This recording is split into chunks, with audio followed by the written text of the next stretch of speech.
The letters arrived every Tuesday, addressed to a man who had been dead for 20 years.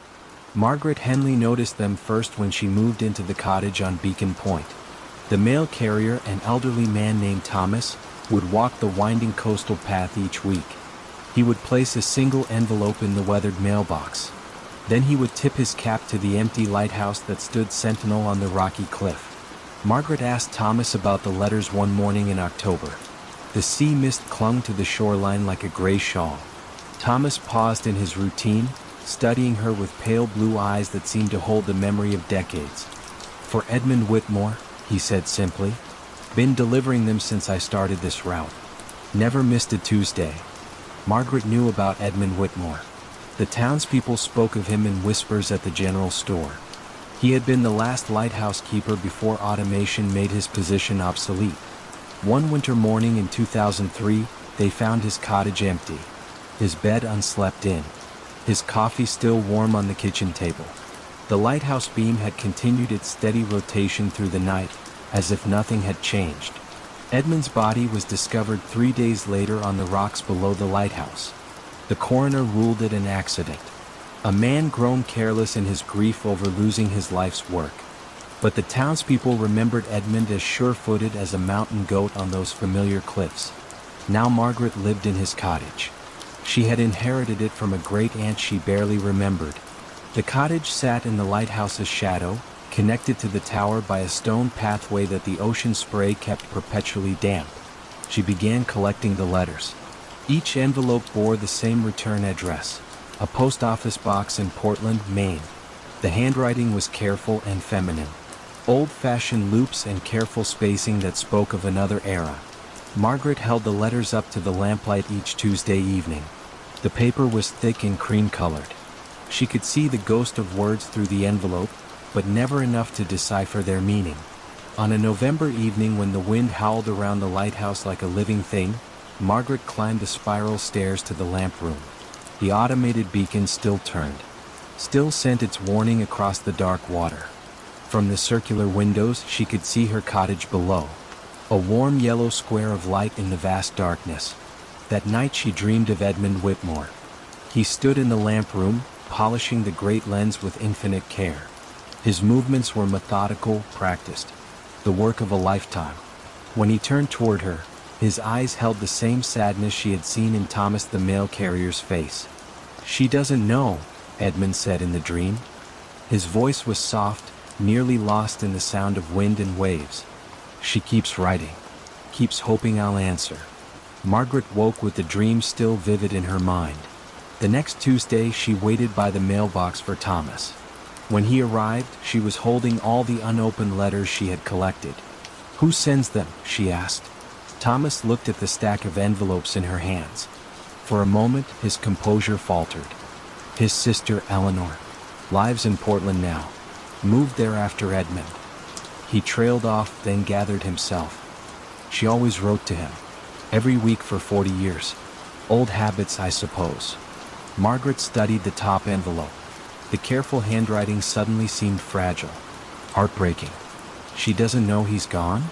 Oh, she knows. Thomas adjusted his mail bag, preparing to continue his route. But knowing and accepting are different things, aren't they? Some love runs too deep for death to stop. That evening, Margaret sat at Edmund's old desk in the cottage. She took out writing paper and a pen. The lighthouse beam swept across her window in its eternal rhythm as she began to write. "Dear Eleanor," she started, "thank you for your letters. It means more than you know to receive them each week." She wrote about the cottage and the sea, about the way the morning light struck the lighthouse glass, about the peace she found in this place that Edmund had loved. She signed the letter simply, "A friend." The next Tuesday, Margaret walked to town and mailed the letter to Portland. When Thomas arrived with Eleanor's weekly letter to Edmund, Margaret smiled and accepted it with quiet reverence.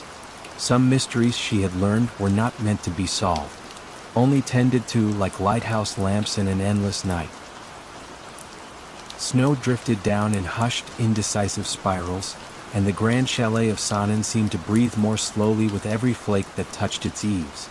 Perched above a narrow valley in the Bernese Alps, the chalet had once hosted winter artist retreats, its timber balconies alive with laughter and the scrape of easels. Now, in early January, only 2 lights showed against the rising dark. One in the concierge's nook near the entryway, and one in room 17, where Mathilde Kramer unpacked sketchbooks she had not opened since autumn. She had come for a month of rest, a gift from her editor after deadlines had turned her nights thin. The chalet promised quiet, just 9 guest rooms, a stone hearth kept on low flame, and snowbound silence stretching in all directions. Herr Ulrich, the concierge, welcomed her with gentle formality, explaining that the staff numbered only 3 in winter. His voice carried the calm cadence of someone who had already made peace with long evenings. Mathilde's room overlooked the valley. Far below, the Sonnen River wound beneath ice, its course marked only by a seam of shadow. She poured tea and listened to the building settle, timbers sighing as though releasing stories they had rehearsed for years. Soon she noticed a pattern beneath the usual creaks. A faint, rhythmic tapping, 5 slow beats and then stillness, repeating at almost perfect intervals. She timed it against her pulse. Steady, deliberate, never hurried. At breakfast she asked Herr Ulrich whether another wing might still be under renovation. He shook his head, smile polite but distant. All work finished before the first snow, he assured her. Then after a pause he added, should you hear something unfamiliar, it may be the winter room. Best not to worry. He gave no further explanation, and Mathilde, warmed by coffee and a fire that crackled like distant applause, decided not to press. Days unfolded in gentle saneness. She walked the edge of the pine forest, sketched icicles that hung like glass harps, and returned to evenings of quiet soup and bread. Yet each night, somewhere between the first and second strike of the mantel clock at 9, the tapping began again. 5 measured notes, almost hollow as if knuckles met old oak, followed by silence just long enough to invite attention. On the 4th night curiosity outweighed hesitation. She wrapped herself in a wool coat, lifted a small lamp and stepped into the hall. Snowlight filtered through high windows, turning the corridor into a silver tunnel. Rooms 11 through 15 lay empty, doors locked. But beyond them, half hidden behind a carved screen, she noticed an unlabeled oak door. The tapping sounded once more from the other side. "Good evening," she called, voice pitched low out of instinctive courtesy. No reply came, yet the air felt thick with the sense of someone listening. She tried the handle. It turned, but the door would not move, as though sealed by something subtler than a bolt. Remembering Ulrich's words, she retreated, leaving the corridor to its hush. Next morning a fresh card rested beside her plate in the dining room. "Madame Kramer, the library awaits at 10, should you wish to work beside the south windows." No signature, but an embossed snowflake at the bottom suggested Ulrich's hand. She found the library bright and inviting, yet one shelf held only a single volume, a slim ledger bound in ivory vellum. Its title, pressed in barely visible silver, read Guests of the Winter Room.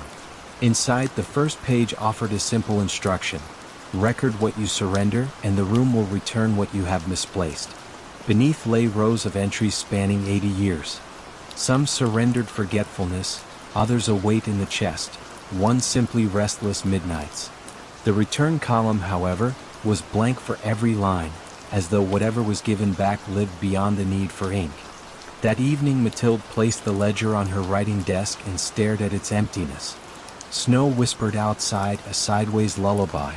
She wrote, "I surrender the urgency that robs evenings of their softness." The moment her pen lifted, a soft click echoed down the hall, the same 5-beat pattern, muffled yet inviting. Lamp in hand, she approached the unlabeled door.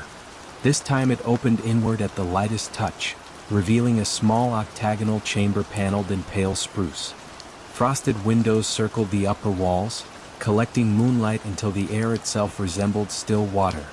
At the center stood a low table with 2 objects, a brass metronome ticking in that familiar quintuple pattern, and a closed sketchbook whose cover matched the one she had left in room 17, yet bore no charcoal smudges. She sat on the upholstered bench and opened the book. Inside were crisp, blank pages, but when she turned to the 3rd leaf she found a charcoal drawing already formed. Her own hand poised above a winter hillside, the gesture relaxed, patient. The lines carried a quiet confidence she had not felt in months. She touched the edge of the page, charcoal did not smear. The metronome slowed, its ticks elongating until they matched her breathing, then stopped altogether.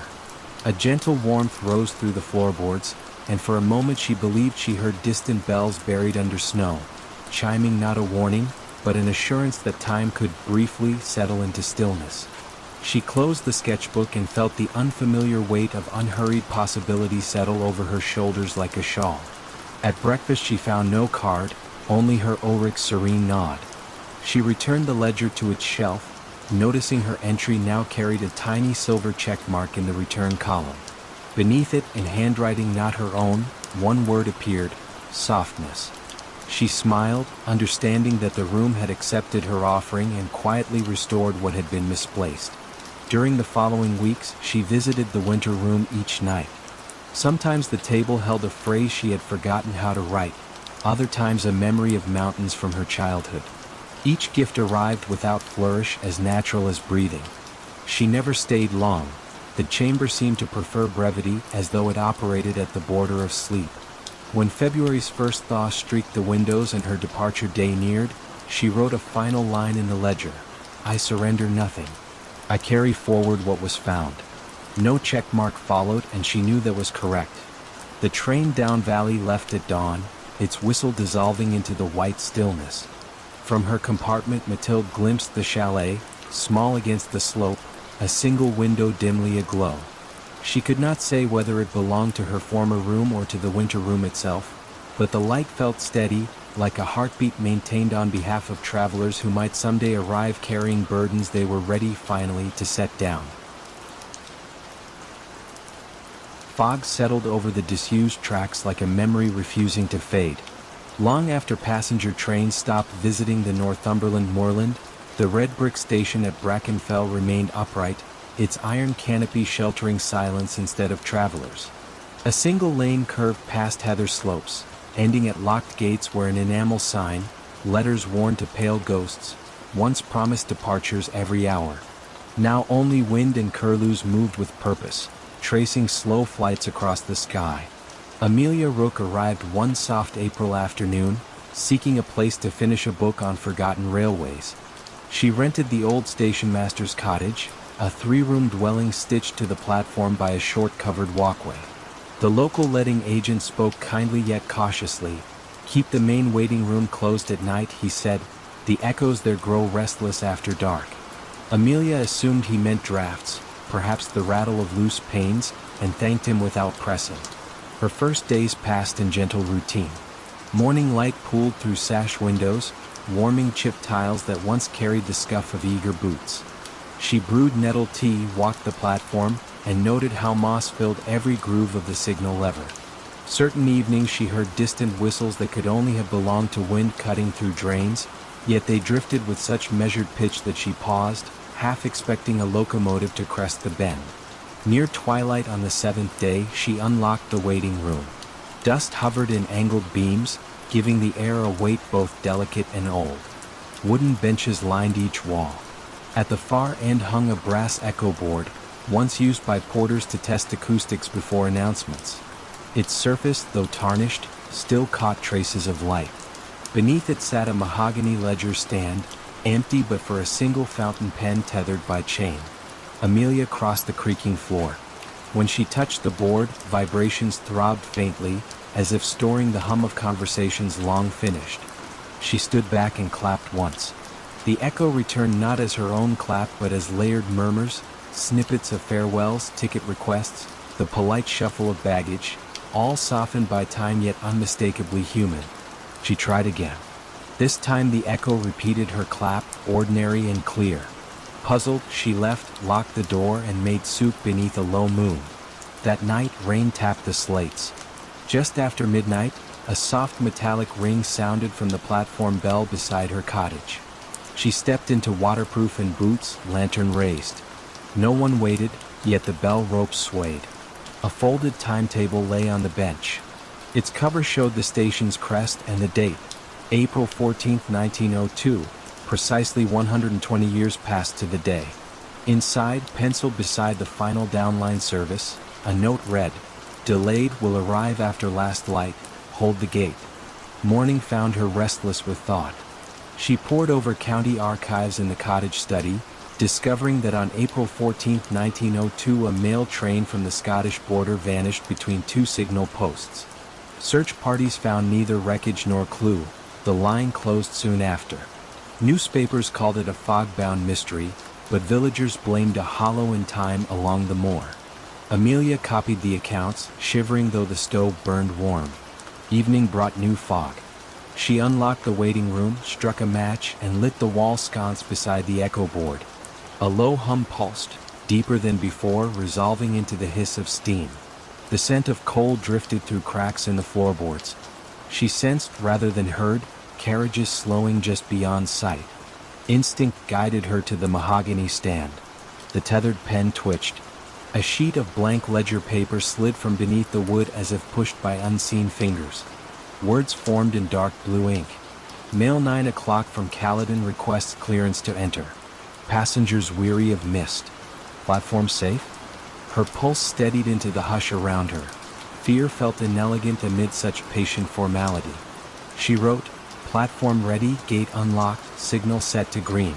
The ink dried before her eyes. From outside came the clack of points shifting, a sound no rusted mechanism should manage. Lantern in hand, Amelia stepped onto the platform. Fog parted enough to reveal an outline. Tall engine, lamps dimmed, paintwork blurred by drifting age.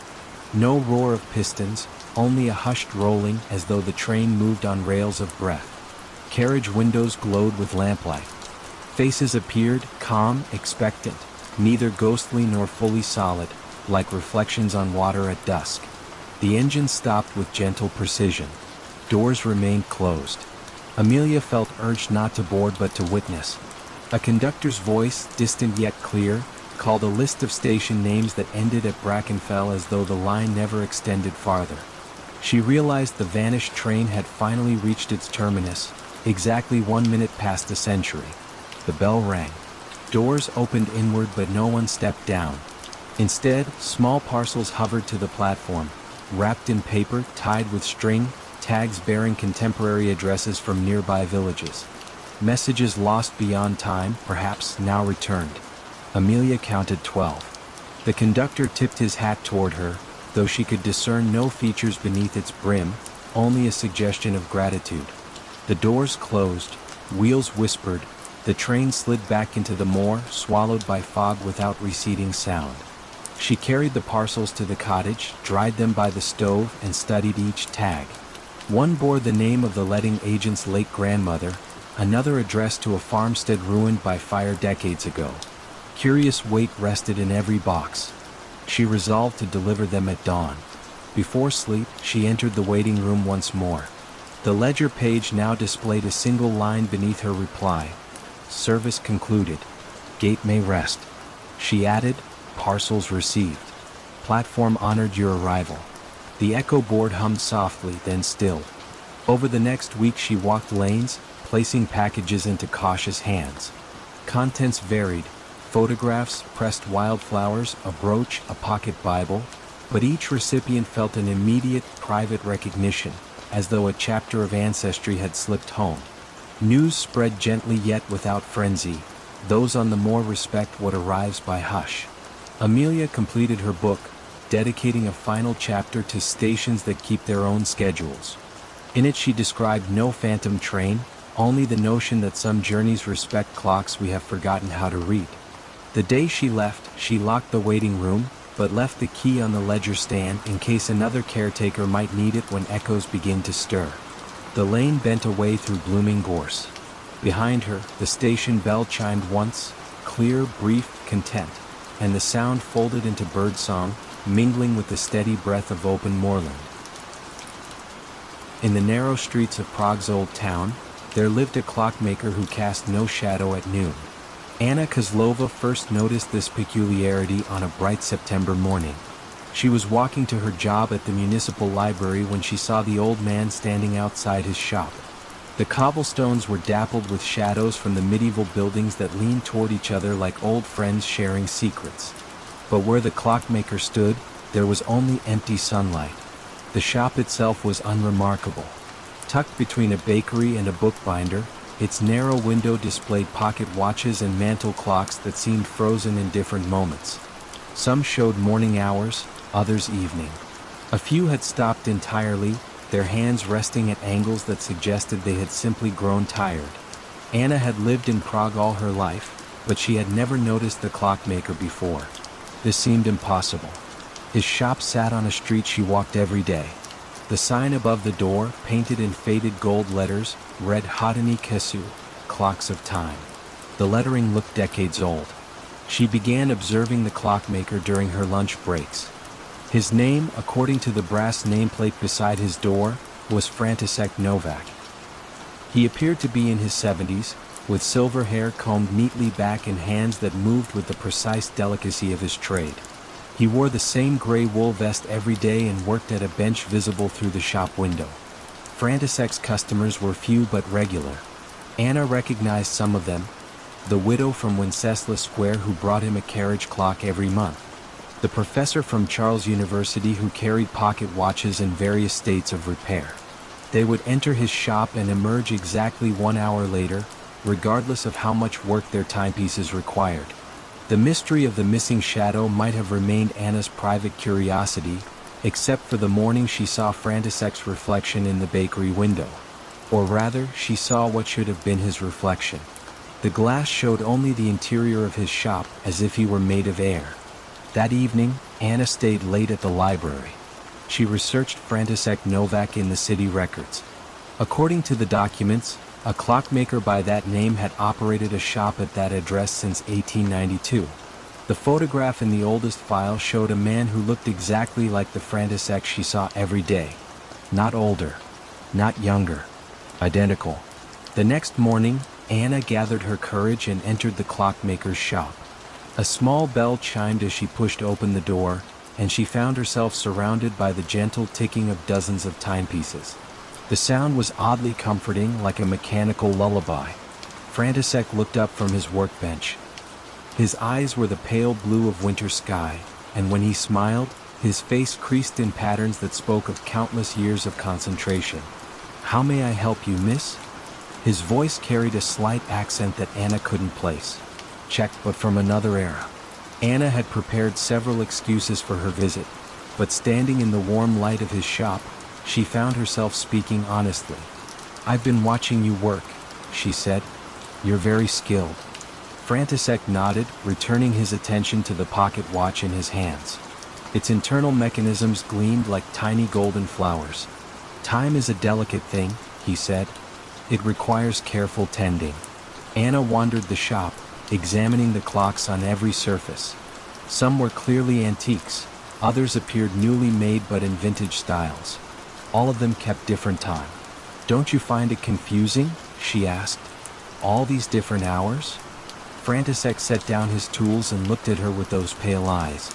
"Time isn't singular, miss. It flows like water, pooling in different places. Some moments last forever. Others pass before we notice them." He stood and moved to a grandfather clock that stood in the corner. Its pendulum swung in a rhythm that seemed to match Anna's heartbeat. "This one," he said, touching the clock's wooden case with reverence, "keeps the time of a woman's first love. Every second stretches like honey." He moved to another clock, this one small and delicate on a shelf. "This counts the minutes of a child's last day with her grandmother. Each tick is precious beyond measure." Anna felt something shift in the shop around them.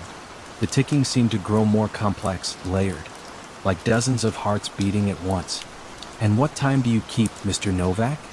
František returned to his workbench. In the afternoon light streaming through the window, Anna could see through him just slightly, like looking through morning mist. "I keep the time between moments," he said. "The pause between 1 second and the next. It's a very specific time, very necessary, and very lonely." Anna left the shop with more questions than answers, but she returned the next day and the day after. František never seemed surprised to see her. He would smile his gentle smile and continue his work while she browsed among the clocks. Over the weeks, Anna began to understand that František existed in the spaces between things, between shadow and light. between past and present, between the tick and the tock of every clock that measured mortal time. She never asked him directly about his nature. Some mysteries, she realized, were gifts. They were meant to be experienced rather than explained. Instead, she brought him tea in the afternoons. She listened to his stories about the clocks he tended. And sometimes, when the light was just right and the city was quiet, she thought she could see her own shadow stretched toward him across the shop floor, offering the comfort of ordinary time to someone who existed in the eternal pause between moments. Mist wove silver threads between the arches of the old bridge, as though night were mending a tear in the river. St. Luthien lay deep in the Breton countryside, hidden behind low hills furred with gorse and heather. A single lane wound through the village, crossing the Moron by way of a Roman stone span that no mason alive could entirely explain. Even the oldest parish records spoke of the bridge as something already ancient, already settled into its own patient silence. By day, children cycled across, their laughter brushing mossy parapets, and farmers guided small herds from one meadow to another. But once the church bell tolled 9, shutters were drawn, candles trimmed low, and the bridge was left to itself. The river beneath it flowed neither fast nor slow.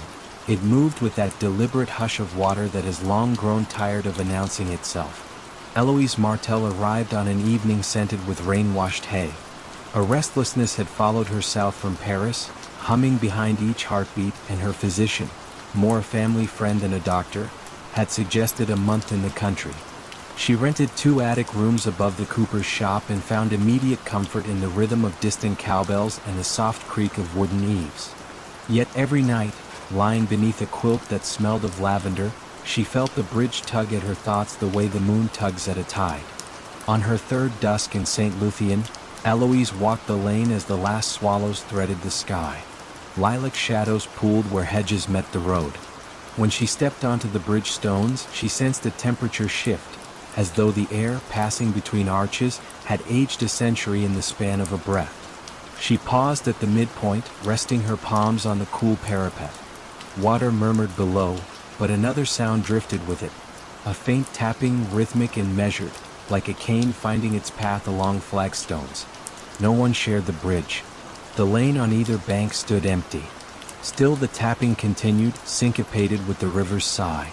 Eloise waited until the final glow drained from the sky, yet nothing emerged.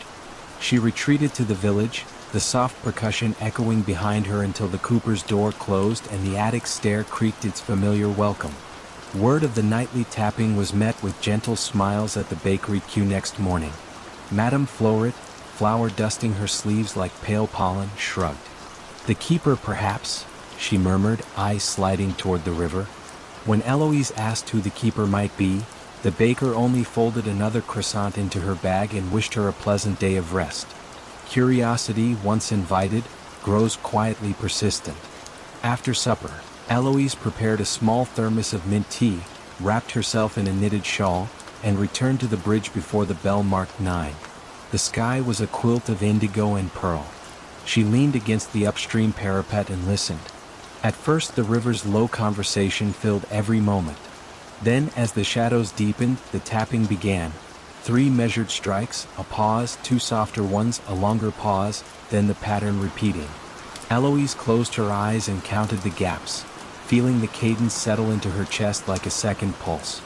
With each cycle, an image formed, of someone testing stone, ensuring its strength, keeping travelers safe. When she opened her eyes, the far end of the bridge showed a figure, scarcely more than silhouette, stooped slightly, a walking stick glinting as it met the flagstones. The figure moved with slow precision, tapping each stone, listening, then advancing. Instinct urged greeting, yet the hush of the river seemed to request patience. She watched until the keeper, she had already named the shape thus, reached the midpoint. There the figure paused, lifted a lantern so small its glow resembled a captured firefly, and bowed toward the parapet opposite Eloise. Though the gesture faced away from her, she felt acknowledged, even welcomed. The lantern dimmed, the tapping resumed toward the far bank, and fog gathered behind like a curtain drawing closed. Next morning brought mist that lingered until noon, leaving droplets on every cobweb strung between garden posts. Eloise visited the village archivist, Monsieur Brier, a gentle man who catalogued memories more than documents. Over herbal tea he recounted the bridge's whispered lore, that a mason named Isarn, having built the span centuries ago, vowed to return nightly until the stones admitted no weakness.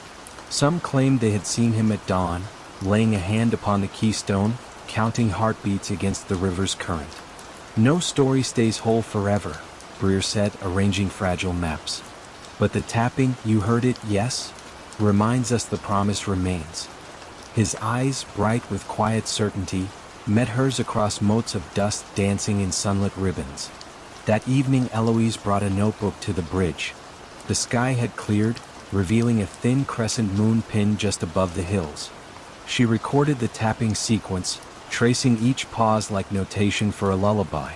When the keeper appeared, she raised her hand in greeting. The figure halted. A pause, longer than the others, breathed between them. Then, with measured grace, the keeper lifted a second lantern from within his cloak and set it upon the parapet at arm's distance from Eloise. The glass sides glowed with a pearl-soft light, neither flame nor electric spark, but something steadier, as if distilled from moonrise itself. The tapping resumed and the figure receded into night. Eloise remained, the lantern casting quiet halos across the notebook pages. She sensed that removing it would be a breach of some gentle covenant, so she left it where it stood, the glow intact, and withdrew only when the church bell counted 10.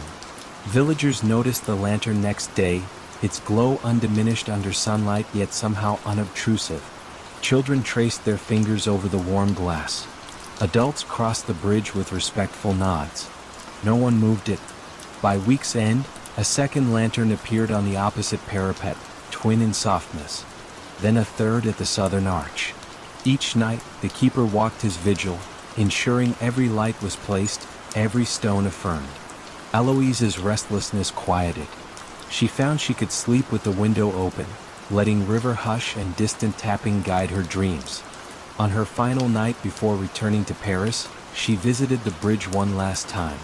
The keeper waited at the midpoint, lantern raised. For the first time she saw his face, serene, weathered like lichen-brushed granite, eyes reflecting the Moron's steady current. He inclined his head, an unspoken farewell, then pressed a hand to the keystone. The stone answered with a faint harmonic hum, low and reassuring. When Eloise left at dawn, mist coiled through hedgerows, and the lantern still burned, gentling the path for early shepherds. The tapping followed her a short way up the lane, then faded, as if acknowledging that stones and stories alike were sound beneath her feet. And so the bridge kept its promise, watched over by a presence as old as patience, while the river, forever passing under its arches, carried the secret onward in quiet, unbroken flow. A soft green light pulsed beneath the fog, like an echo seeking its original sound. Clonfera lay on Ireland's western rim where peat-scented fields dropped into the Atlantic, and the only building braving the cliff edge was an abandoned signal house, once the terminus of an undersea telegraph cable that carried news between continents. The cable had long fallen silent, but villagers still spoke of faint glimmers at the cliffs on moonless nights, as though messages persisted even after words were forgotten.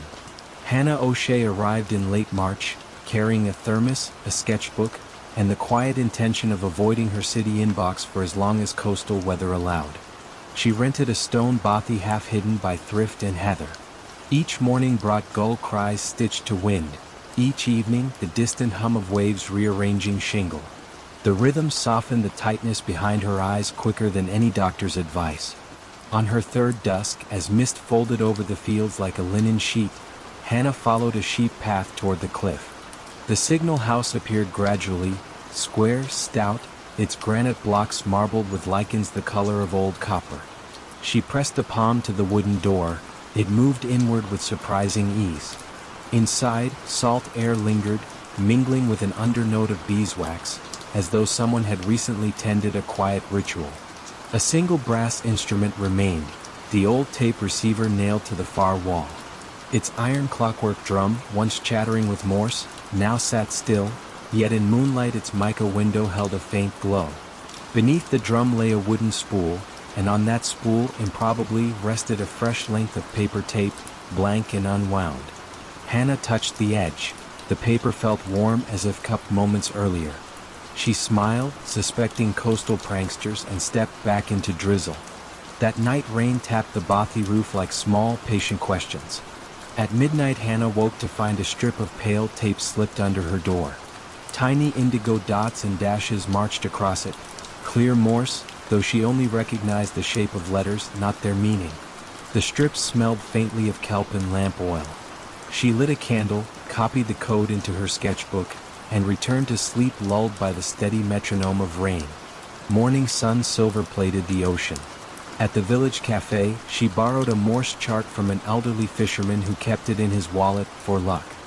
The decoded message read, "Tide high, letter safe. Come dusk." Amused and gently unsettled, Hannah pocketed the strip, promising herself she would revisit the signal house after supper. Dusk arrived blushing violet. Hannah crossed the cliffs under a shawl of gull wings. Inside the signal house, the drum now turned with silent grace, feeding tape through unseen gears. No key clicked, no relay snapped, yet the dots and dashes formed neat rhythms before her eyes. She watched until the strip ended, then tore it free. The message read, "If you keep watch, we keep time. Ink waits in the drawer." A shallow drawer beneath the bench slid open at her touch. Inside lay a fountain pen and a small bottle of cobalt ink. A brittle ledger, spine cracked but pages blank, rested beside them. On the inside cover someone had written, "Tide letters, keepers and finders." Dates spanning a century followed, each with 2 columns, incoming and response. The most recent line belonged to 1972. After that, blank space waited like calm water. Hannah dipped the pen and wrote the date, then added under response, "Watching." She capped the ink, feeling the house exhale, a breath she sensed more than heard. Outside, the green light blossomed briefly through fog as though acknowledging receipt. Over the next week a gentle correspondence unfolded. Each midnight, another strip of tape slid beneath her door, sometimes damp with sea spray, sometimes crisp as parchment left near a stove. Messages whispered of tide heights, wind shifts, constellations hidden above cloud. She answered in the ledger at dusk, her handwriting slowing to match the patient cadence of surf. Questions crept in. Who sends the tape? The response, coded, arrived 2 nights later. The sea remembers every word, we only lend it a voice. Storms rolled in, low and thundering. Windows rattled, but the tape still found her, edges rimmed with salt crystals. One message read, "Cable phrase at Western Trench. Need witness when moon is new."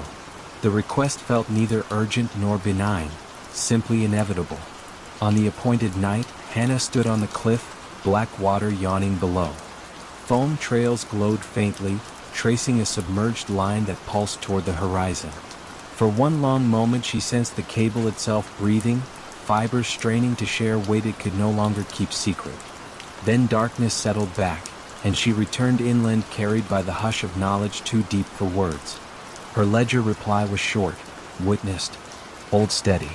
After the storm season broke, tourists began to trickle through the village, their chatter bright and quick. Hannah knew her leave would soon end. She walked to the signal house for a final dusk visit. The tape drum sat idle, its mica window dim. In the ledger, beneath her last entry, new ink glistened.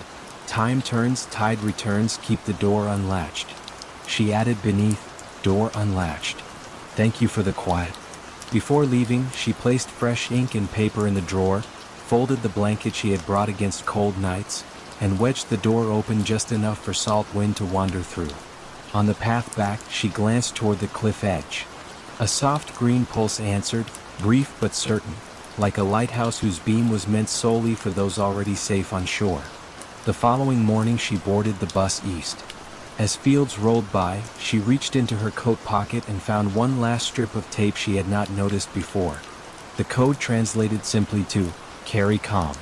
She folded it into her diary, feeling the gentle weight of unsent words settle into quiet certainty. And far behind her, the cable beneath Atlantic waves held its steady breath, waiting for the next keeper who might pause to listen when fog and night conspired to speak. In that unhurried dark, even the river hushed its usual chatter, slipping between limestone banks with muted grace. Above the water, the narrow village of Elkberg drowsed. One lane of pastel houses, a shuttered bakery, a chapel whose bell had not been rung in 3 decades. At the far edge, half hidden by walnut trees, stood House Marienfels, an ivy-clad mansion long since emptied of family but not, locals said, of memory. Marianne Voigt arrived alone just after sundown. A cultural conservator from Trier, she had been asked to inventory the estate's remaining art before the property changed hands. Her small rental car clicked as it cooled, otherwise all lay still. She paused at the wrought iron gate, listening to crickets count the seconds between their calls. Somewhere on the slope an owl gave one contemplative note, then let silence close around it like water. Past the gate, a gravel drive curved toward the house. Fallen walnuts cracked softly beneath her shoes, the sound oddly muted beneath the dense canopy. Moonlight caught on upper windows, glazing them silver, while lower panes remained dark. The front door opened with a faint exhale, as though relieved to feel a human presence again. Inside, her torch beam found parquet floors dusted in pale pollen, tapestries bleached to the color of antique lace, and corridor walls lined with portraits whose eyes followed gently rather than sternly. She set her satchel on a console table, took out a slim notebook and noted the air's scent. Cedar, faint beeswax, and something like pressed grapes, sweet, distant. A grandfather clock stood in the foyer, pendulum motionless. Yet the mechanism emitted a subdued ticking, as if the seconds were still being marked somewhere inside, just not displayed. She touched the glass. The pendulum stirred, swung once, then rested again. The ticking remained calm, content. Guided by a rough floor plan, Marianne sought the music room at the rear. Prior appraisals hinted that a forgotten painting, perhaps a minor romantic landscape, might hang there. She crossed a gallery where moonlit motes drifted like slow snow. Her footsteps matched the rhythm of the hidden clock. One, pause, another, pause, an inward breath between each sound. The music room opened onto a terrace facing the river. French doors stood ajar, letting cool air brush velvet drapes. Inside, a silent grand piano glimmered under linen sheets. On the far wall hung an unframed canvas, its colors dim but intact. She approached. The scene depicted a twilight riverbend almost identical to the one outside, though the brushstroke moon rode higher than the moon she had just left behind. In the painted sky, a single bright star pulsed with unblended pigment, as if insisting on attention. Marianne lifted her torch. The paint of that lone star caught the light differently, throwing back a faint shimmer that seemed to move. Not flicker. Move as though adjusting its span. Against instinct, she dimmed the torch. With darkness restored, the painted star settled, no longer restless, merely present. She turned to catalog the piano. When she lifted the sheet, a mild chord whispered from within, produced by no visible hand. The strings, long untuned, resonated just enough to form a suggestion of sound, for notes rising, pausing, then descending. She felt no jolt of fear, only a gentle beckoning, like someone inviting her to recall a melody half forgotten. From the hallway, that subdued ticking grew clearer, though no hour struck. She checked the foyer clock again, pendulum still. Yet the house maintained its pulse, soft, generous. She wrote in her notebook, "Time here seems shelved but not stopped." On the landing above, a corridor ran toward the estate's small observatory tower. Previous caretakers had reported nothing of interest there, but the subtle half-sound from the piano inclined her to explore. She climbed the staircase, each step flexing under old timber's sigh. At the top, a stained-glass window cast dappled moon shapes onto the floor. They shifted slowly, not like ordinary light, but more as if the window itself breathed through color. The observatory door yielded to a gentle push. Inside, dust lay untouched on a brass telescope capped and lowered. Yet a single chair faced away from the instrument, positioned instead toward a narrow internal window that overlooked the music room below. Marianne crossed to it, feeling the ticking deepen into her bones. Through the window she saw the painting again, and now the painted star glowed a shade warmer than before, pale gold rather than frosty white. Beside the chair, a small writing desk held an open diary. The most recent entry, dated 40 years earlier, read in looping ink. Star added to the river scene tonight. Will a line paint to sound, waiting for the house to accept the tempo. No signature. A blot of ink followed, like a final breath caught on paper. Marianne sat, letting her pulse slow to match the houses. Below, the moonlit terrace remained empty, the river glimmered like liquid pewter. From the unseen piano rose the same 4 notes, slightly surer now, their decay lingering a heartbeat longer. The painted star brightened in sympathy, then dimmed as though pleased at being heard. She understood then that House Marianne Fells was still composing something unfinished. A harmony between clock, canvas, and chord, each element waiting decades for a listener willing to measure the pauses. She had no role but to notice. Gently she closed the diary, left everything untouched, and descended the stairs. In the foyer she set her notebook beside the grandfather clock and wrote only one line: "Artwork and instruments stable. House continues its slow duet with silence." She replaced the slip and felt the ticking fade, satisfied with acknowledgement. Outside, vineyard rows stretched in moonlit terraces, leaves stirring with barely a sound. As Marianne latched the gate, the unseen clock gave a single perfectly clear tick that reached her across the drive. Nothing else followed.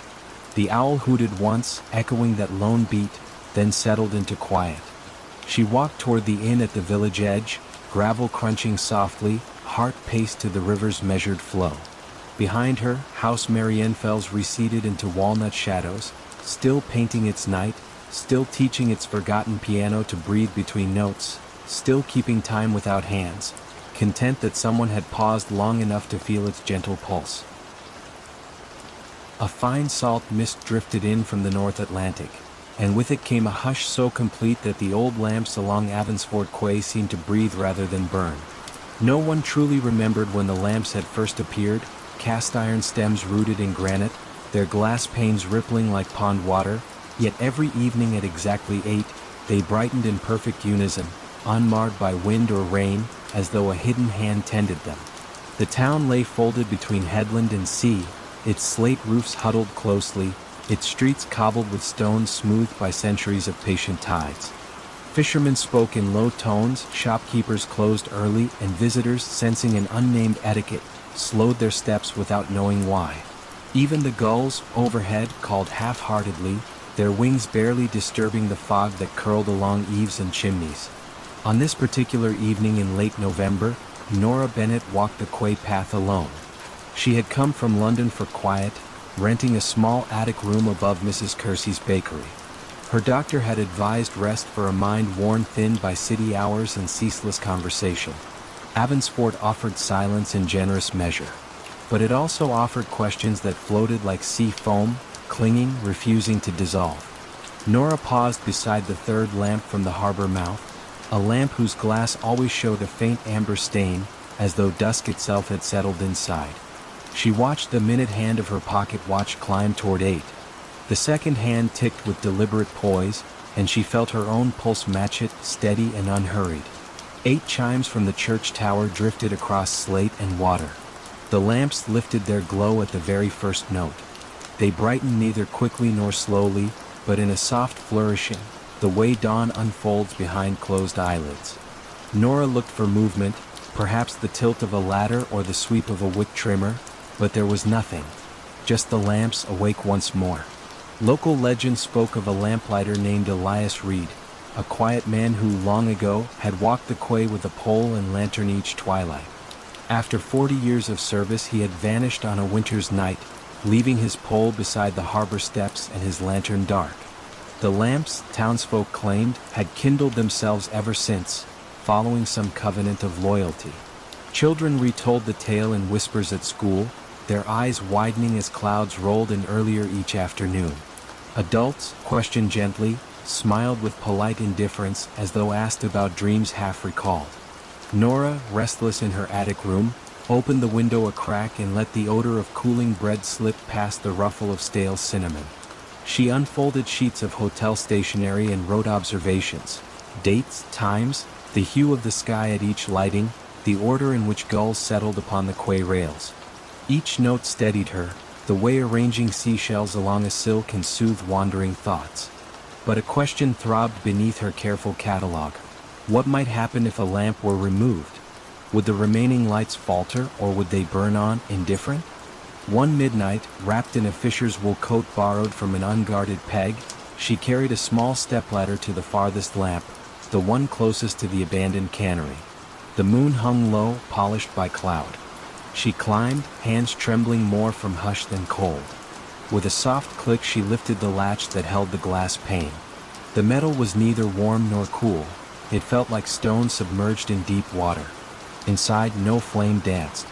Instead, a pearl-colored glow spread evenly as though the air itself carried light.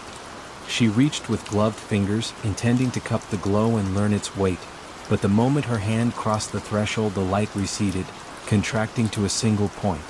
It hovered, quivering, no larger than a pinhead, then slipped past her wrist into the night. It floated upward, joined by a second point from the next lamp, then a third, until 10 tiny lights drifted above the quay like dandelion seeds. Down below, the iron posts emptied, the glass panes darkening to mirror the sea. Nora descended, every plank beneath her boot drawing a hollow tone from the pier. A wind bowed through the alleys, shutters tapped. The church clock, unbidden, chimed once, though the hour was neither whole nor half. From windows, curious faces appeared, lit by candles, their eyes wide with the shared recognition that something familiar had slipped. The points of light gathered at the harbor mouth, arranging themselves in a slow spiral. Their brightness did not glare, it soothed like the reflection of stars on gentle water. They turned, drifting seaward until the fog swallowed them. And with their leaving, darkness folded itself over Avansford, deeper than any resident could recall. In the days that followed, shops remained closed. Boats stayed moored, their prows rocking in tides that seemed hesitant. Children, waking early, asked parents why the sky felt heavy. Mrs. Kersey, flower upon her sleeves, found Nora's attic room vacant save for neatly stacked notes and an unfinished letter addressed to no one. The lamps choose their hour, the sea its witness. I only opened a door already ajar. By the end of the week, townsfolk returned to routines, though slower now measured.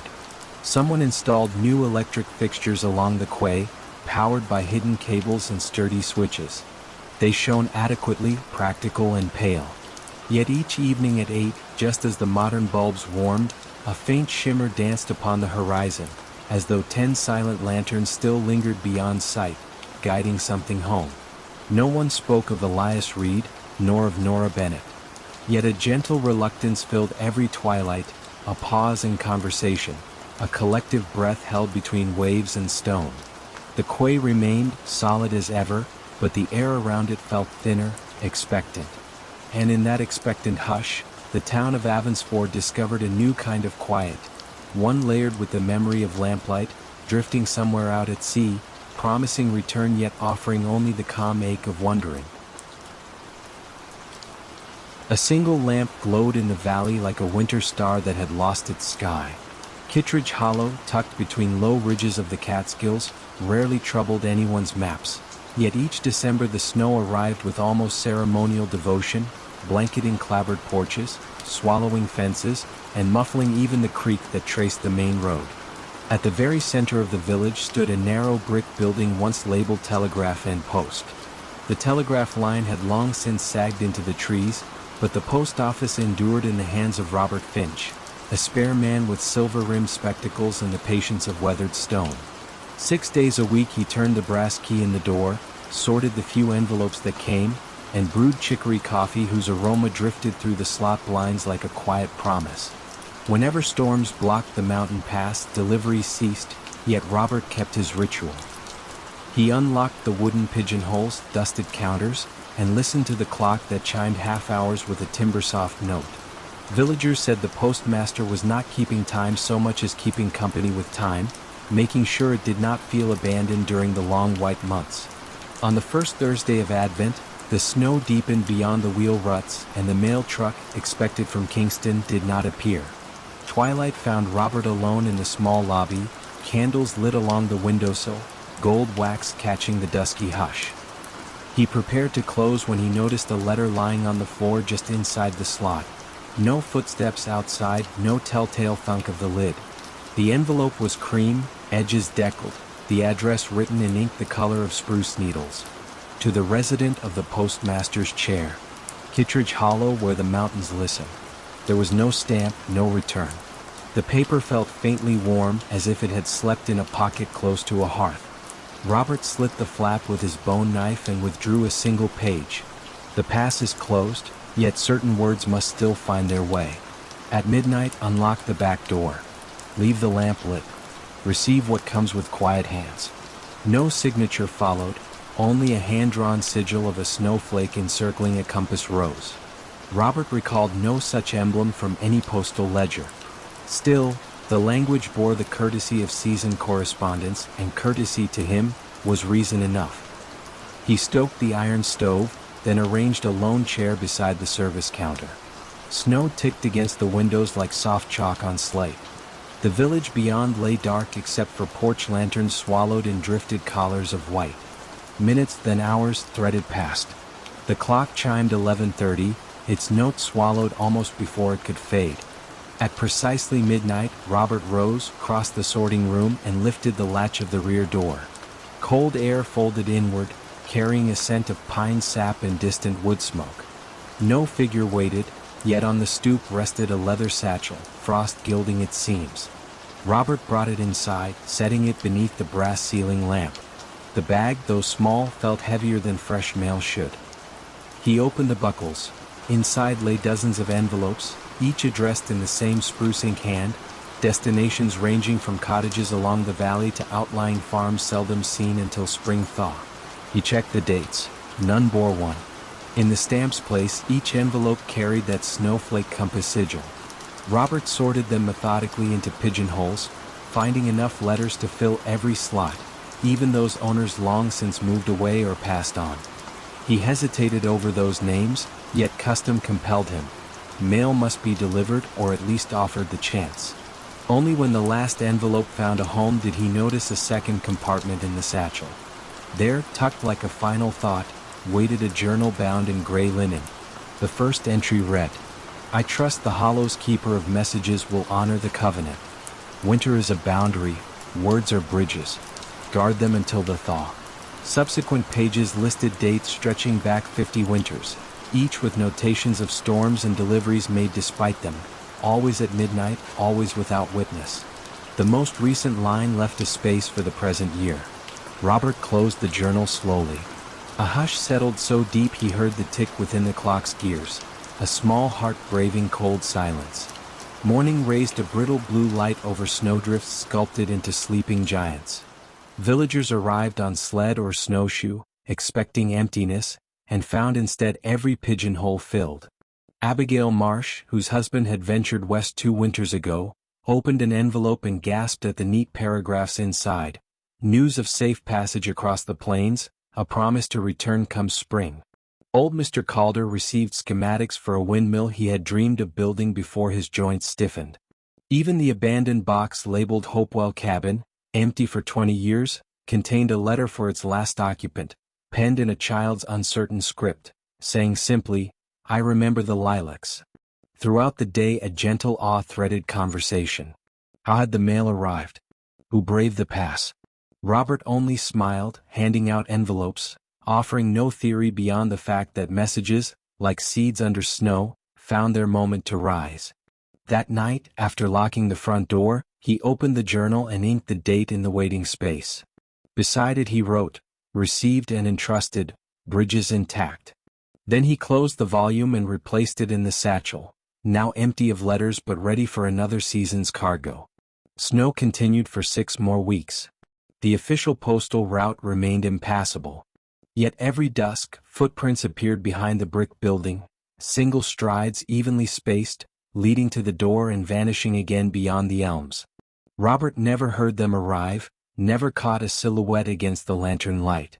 Still, on his desk he occasionally found an empty mug, faint steam curling as though shared hospitality needed no words.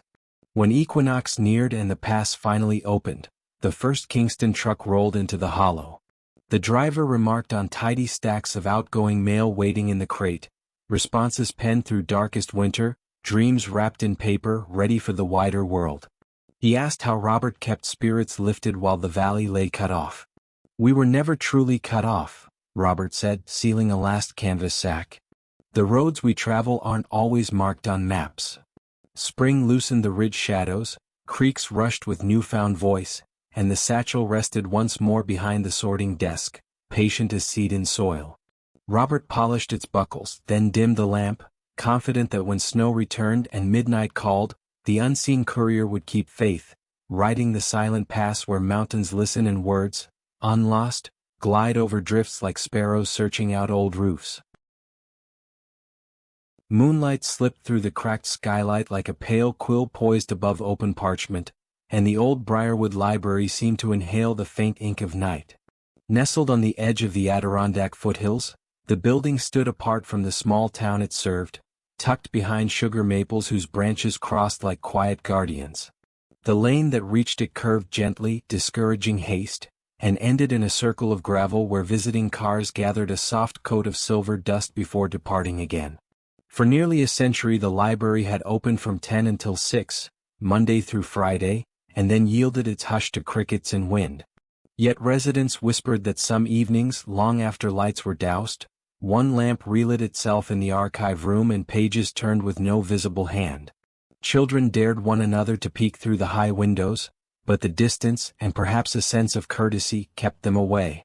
In early November, Eleanor Hayes arrived from Albany to catalog a bequest of rare folios, her first assignment since a spell of convalescence. She carried the quiet of recovery within her, a measured stillness she hoped Briarwood might understand. Miss Lowell, the head librarian, greeted her with a smile that had the texture of worn silk and offered a small office under the eaves. "The workroom is yours as late as you like," she said, "though I advise locking up by dusk." The comment floated between hospitality and caution. Eleanor accepted it without question. Her days unfolded in comforting routine. She rose before dawn, walked the perimeter path where frost outlined every fallen leaf, and entered the archive as shafts of early light settled on cedar shelves. The folios themselves, botanical studies, travel journals, letters bound in faded green ribbon, released scents of bergamot, pine resin, and distant rains. She catalogued meticulously, but a slender ledger stitched in pale calfskin eluded any entry. Its pages were blank save for the watermark of an unfamiliar moon crest. Each time she set pen to it, the nib hesitated as though ink refused to claim the paper. On her 7th evening, dusk arrived with a hush deep enough to blur the boundary between inside and out. Miss Lowell had left early for a town meeting, leaving Eleanor alone with the building's wooden size. She meant to finish labeling herbarium plates, yet the calfskin ledger drew her attention. A thin beam of moonlight, filtering through the skylight, touched its cover precisely where the crest lay embossed. The silver outline brightened, and a single line of handwriting surfaced on the first page, delicate as frost on glass. Attendance recorded by lunar hour, do not disturb the silence between names. Eleanor blinked, half believing she had nodded into a dream. She brought the ledger under the desk lamp, but the ink retreated, leaving the page blank once more. A hush, deeper than the library's usual nighttime calm, settled over the archive. Then from the floor below, came the muted click of a date stamp and the soft scrape of a return cart. She descended the rear staircase. The main reading room lay in low amber glow. One lamp burned beside the long oak table. Beside it stood a tall gentleman in charcoal overcoat, back turned, consulting the card catalog with unhurried grace. His movements bore the cadence of old manners, sleeves whispering against wool as he slid a drawer closed. Eleanor stepped onto the carpet, and though her footfall was slight, he spoke before she could announce herself. "There's room enough for two," he said, voice resonant yet calm as though they were long acquainted. "The collection prefers gentle company." She found herself replying softly. "The library is closed." "Closed to daylight concerns, yes," he answered, lifting a card to the lamplight. "Open to its own hours afterward." He returned the card, then with ceremonial care, signed a narrow slip of paper and tucked it into the drawer. The ledger lay open on the table, its moon crest glimmering faintly. Eleanor approached. The page now held names written in one column, times in another, each entry corresponding not to the clock on the wall but to the moon's progress across the sky. First crescent, meridian, waning third. Beside several names were tiny annotations. Sought forgotten verse, listened for rain in out-of-print travelogues, found the map he mislaid in 1904. She looked up. The gentleman had moved to the stacks, fingertips gliding along spines with paternal fondness. "You see," he said, eyes reflecting lamplight like quiet water, "books remember who loved them. At night they request reunion." A question formed, "Are you a librarian?" but felt too small. Instead she asked, "And if one signs but doesn't know what to seek?" "The moon will suggest," he said. "She keeps an index of half-spoken desires." He took a slim volume bound in indigo cloth, placed it on the table and inclined his head. The title read Tides and Temporary Shores, an atlas of vanishing islands.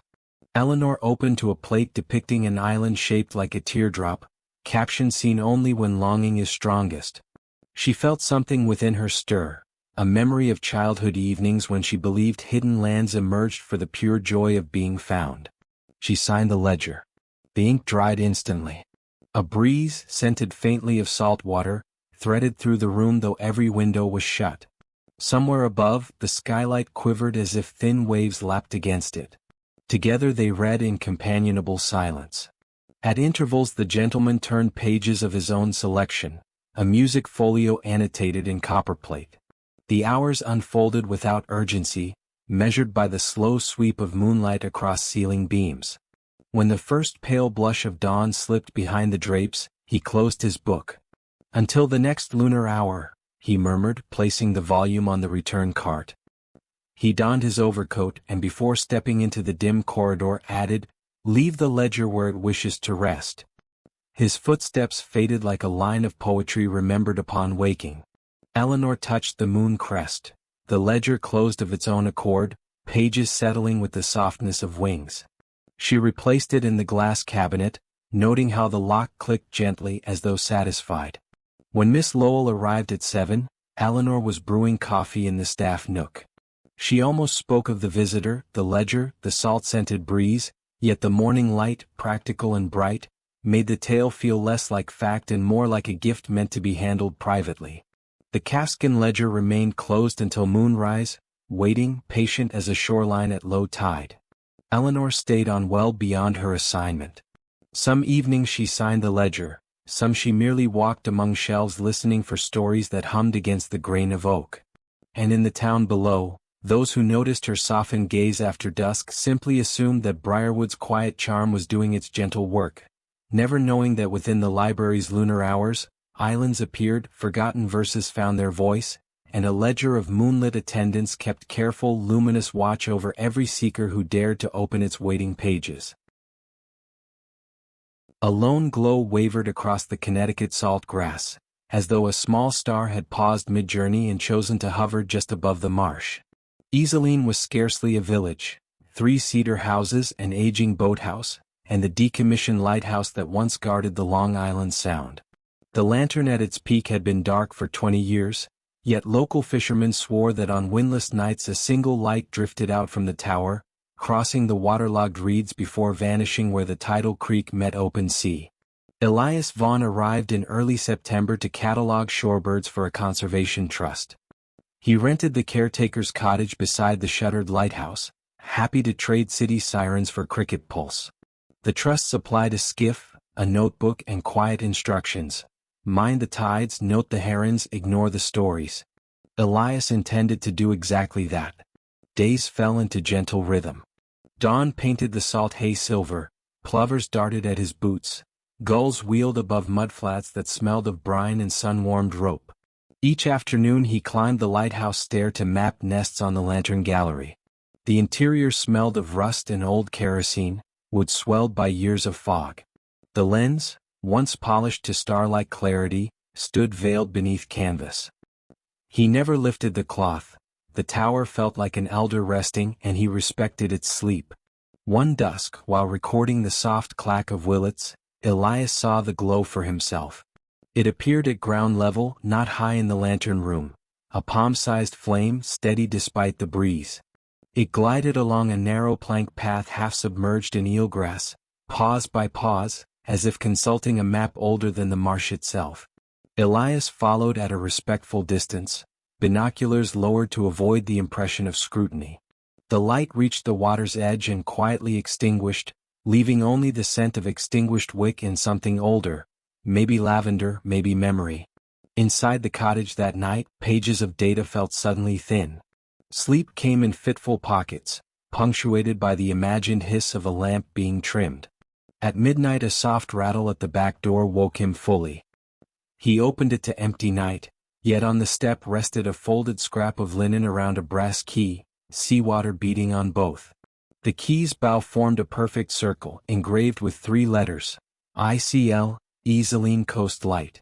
Morning sun dismissed the mystery with practical brightness, but curiosity stayed.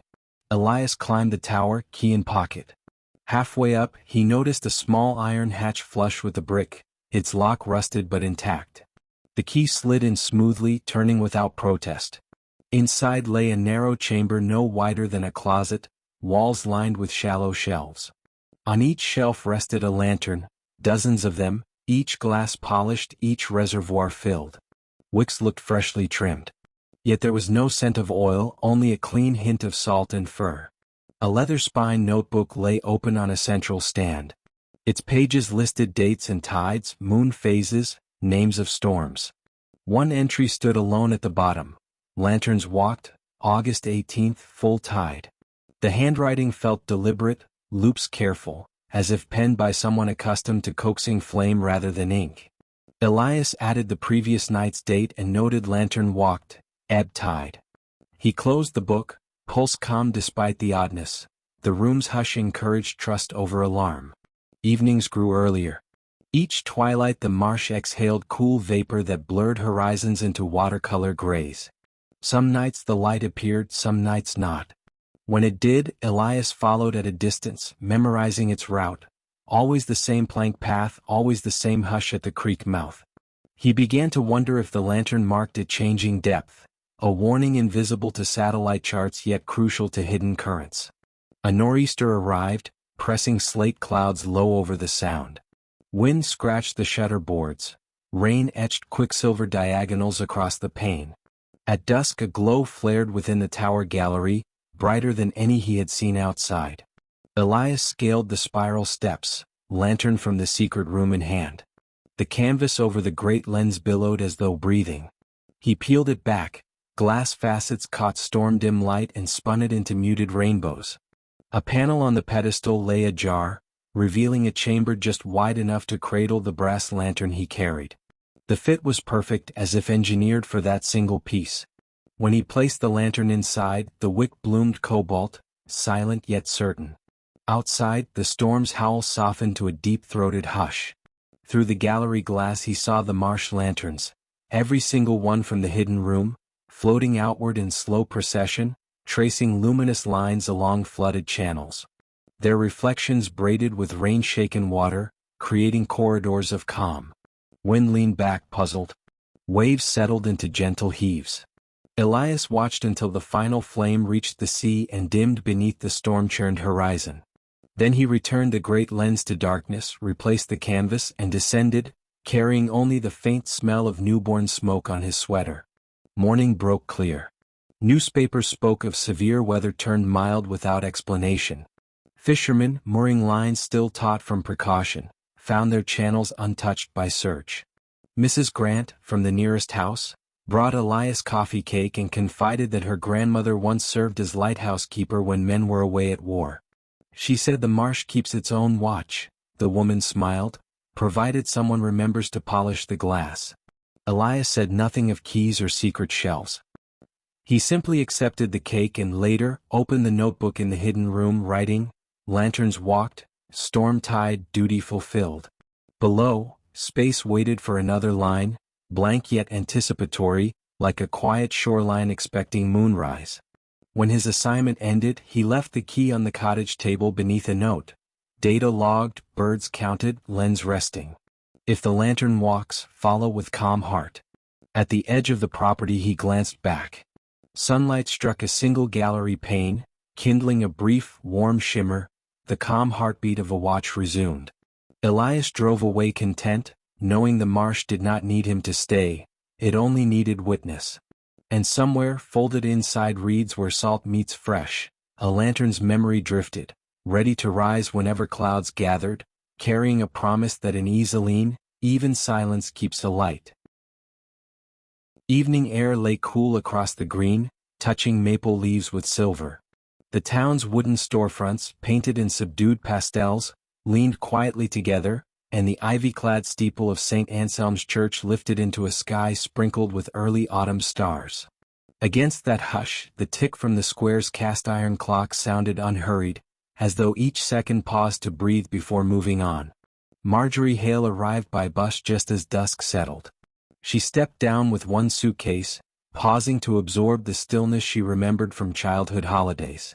Bellevue, she sensed, had grown even gentler in her years away.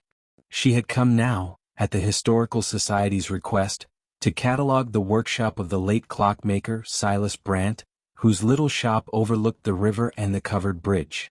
Rumor held that Brandt's final projects remained intact, though no one had entered since the funeral 2 winters past.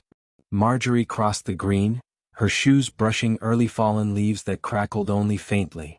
Lanterns and wrought iron holders cast soft pools of light.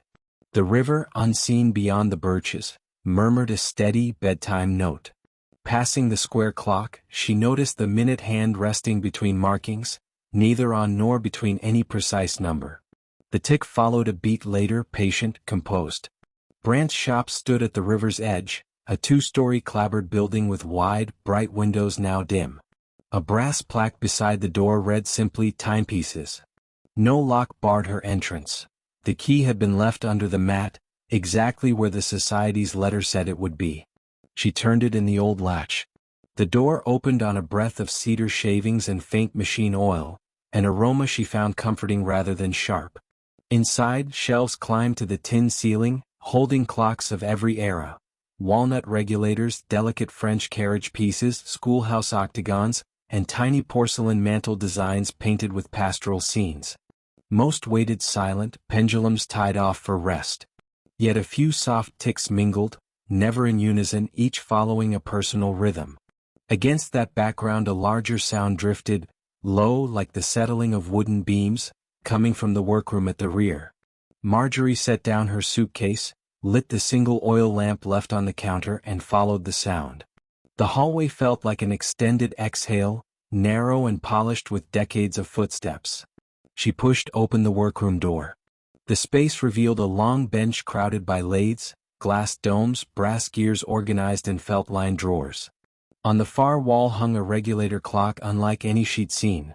Its dial lacked numbers, showing instead 12 slender hour markers of pale wood, each grain swirling gently in the lamplight. The pendulum, a disk of frosted glass, moved with measured grace. As she watched, the disk paused mid-swing, hovered a heartbeat, then completed the arc. A deliberate linger, not a flaw. Pinned above the bench lay pages of Brandt's precise handwriting. Diagrams of wheels whose teeth varied subtly in length, tables noting moonrise, river height, and barometric pressure. One notation recurred, "Allow the rest." She traced the phrase, curious.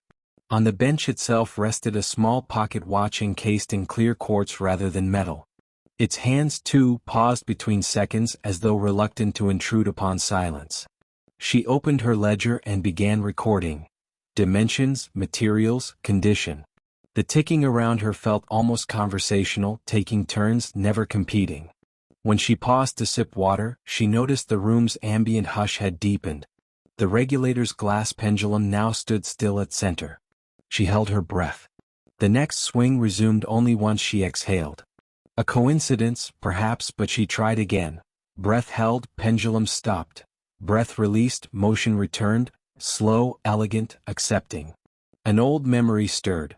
Childhood visits to Brandt's shop, the clockmaker kneeling to her eye level, showing her how to anchor a tiny mainspring. He'd spoken of time as kindly if listened to. She felt now that kindness settling like a shawl across her shoulders. At the back of the workroom a narrower door stood slightly ajar. Beyond it, stairs descended toward the river, Brant's finishing loft, she recalled. Lamp in hand she eased down. The river's hush grew clearer, the boards beneath her feet cool with evening damp. The loft opened into a half-moon balcony enclosed by windows. In the center stood a single tall clock, unfinished, its case of pale ash gleaming softly. The dial showed no hands at all, only a circular aperture revealing quiet darkness within. A slender envelope leaned against its base, addressed in Brant's elegant script, "For the listener." Marjorie broke the seal. Inside lay one sentence, "Set no hands, the river will mark." Beneath the words, a pencil sketch depicted a line of water flowing through an open circle, ripples aligning with unseen hours. As she lowered the letter, the river outside sent a faint rush, followed by the delicate creak of the balcony's frame. The clock's aperture brightened slightly as though water light reflected through glass. She stepped closer but did not touch. Instead she listened, past ticking, past wood settling, past her own pulse, until she caught a rhythmic drip, drip, drip. The sound matched no leak, it echoed the regulator's earlier tempo yet gentler, dissolving between notes. She understood then that the unfinished clock measured passage not by gears, but by the hush between river breaths. It required no winding, only presence. The realization soothed more than it surprised her. Brant had always pursued such quiet fidelities. Marjorie returned upstairs and closed her ledger. Rather than detail every mechanism, she wrote a single observation: "The clocks here wait with patience. They keep time for those who listen to pauses." She left the regulator undisturbed, pendulum drifting as if rocked by her departing footsteps. Locking the shop, she paused on the porch. Across the water, the covered bridge glimmered faintly. The square clock's chime sounded, one soft tone, though midnight was minutes away. The note lingered longer than any bell's metal could sustain, then faded into the river's whisper. She walked toward the inn, suitcase gently bumping her knee, mind unburdened by urgency. Behind her, the shop's windows glowed for a fleeting instant, catching lamplight from within. Then darkness folded back over wood and glass. Bellevue's streets remained empty. Leaves rustled overhead like mild applause. Marjorie felt that somewhere in the crisp air, seconds chose when to reveal themselves, and she was content to follow their lead. Tonight, and perhaps every night thereafter, the clocks would keep their gentle counsel, and the river would mark the hours in its own uncounted way, guiding the town, and anyone willing to pause, toward a sleep untroubled by exactness. Every postcard in Millfield's general store showed a town that didn't quite exist.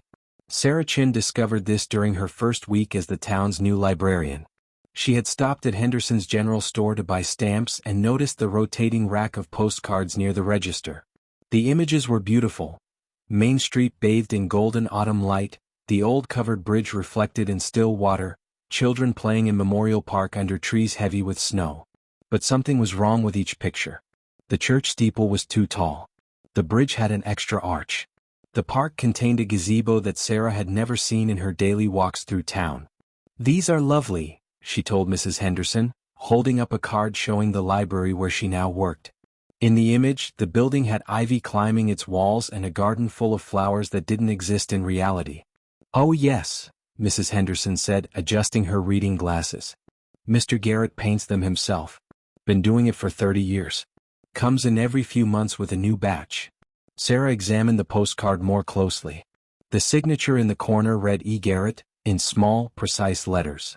The painting style was realistic but soft, as if viewed through a gentle filter of memory or dream. "Where does he live?" Sarah asked. Mrs. Henderson paused, her hand hovering over the cash register keys. "Well now that's a good question. Somewhere out past Miller's Creek, I believe. He's not much for socializing." That evening, Sarah walked through town with several postcards in her pocket. She compared each painted scene with reality. The differences were subtle but consistent. Garrett's version of Millfield was prettier, more welcoming. Trees were fuller, buildings better maintained, the sky always touched with the warm light of either sunrise or sunset. Most strangely, the painted streets were populated with people Sarah didn't recognize. A woman in a blue dress walking past the hardware store. Children on bicycles that looked like they belonged to an earlier decade. An elderly man feeding pigeons that gathered around the town fountain. Sarah had lived in small towns before. She knew that in places like Millfield, everyone knew everyone else.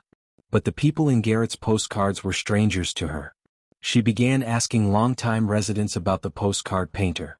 The responses were always vague, tinged with the kind of uncertainty that suggested the speakers weren't entirely sure of their own memories. "Oh, Ethan Garrett," said Tom Bradley, who ran the hardware store. "Known him since I was young. Quiet fellow. Keeps to himself mostly." "How long has he been painting postcards?" Tom scratched his chin, considering. "Seems like always. Though now that I think about it, I can't recall when he started exactly." Sarah's curiosity grew. She drove out past Miller's Creek one Saturday morning, following the winding country road that led away from town. The landscape was typical of rural New England, stone walls marking old property lines, maples beginning their autumn transformation, farmhouses set back from the road like quiet secrets. She found no mailbox marked Garrett. No obvious artist studio. Just miles of peaceful countryside that eventually looped back toward Millfield. The mystery deepened when Sarah discovered a box of old postcards in the library's storage room. These were vintage cards from the 1940s and 50s, yellowed with age and postmarked from distant cities. But mixed among them were several cards showing Millfield as painted by E. Garrett. The style was identical to the current postcards, but these showed the town as it had looked decades ago. Sarah held one up to the light. It depicted Main Street with the old elm trees that had been lost to disease in the 1980s. Cars from the 1950s were parked along the curb. A woman in a vintage dress and hat was entering what used to be Woolworth's Five and Dime. But even in these older postcards, there were the same subtle improvements. Buildings appeared freshly painted, gardens bloomed more luxuriously than nature typically allowed, and the people in the scenes possessed a timeless quality that made them seem both specific and universal. Sarah began to form a theory. Perhaps Garrett wasn't just painting Millfield as it was, but as it could be, as it should be. His postcards showed not the actual town, but its potential, the ideal version that existed somewhere between memory and hope. She started visiting the general store regularly, hoping to encounter the mysterious painter. Mrs. Henderson mentioned that he usually came in on Tuesday afternoons, but Sarah's Tuesday visits never coincided with his appearances. One October evening, as Sarah was closing the library, she noticed a figure standing across the street. An elderly man with gray hair and a worn canvas jacket was studying the building intently. In his hand, he held what appeared to be a sketchbook. Sarah stepped outside, but when she looked again, the man was gone. In his place was only the lamppost casting its circle of yellow light on the empty sidewalk. The next week, a new batch of postcards appeared at Henderson's store. Among them was one showing the library on a crisp autumn evening.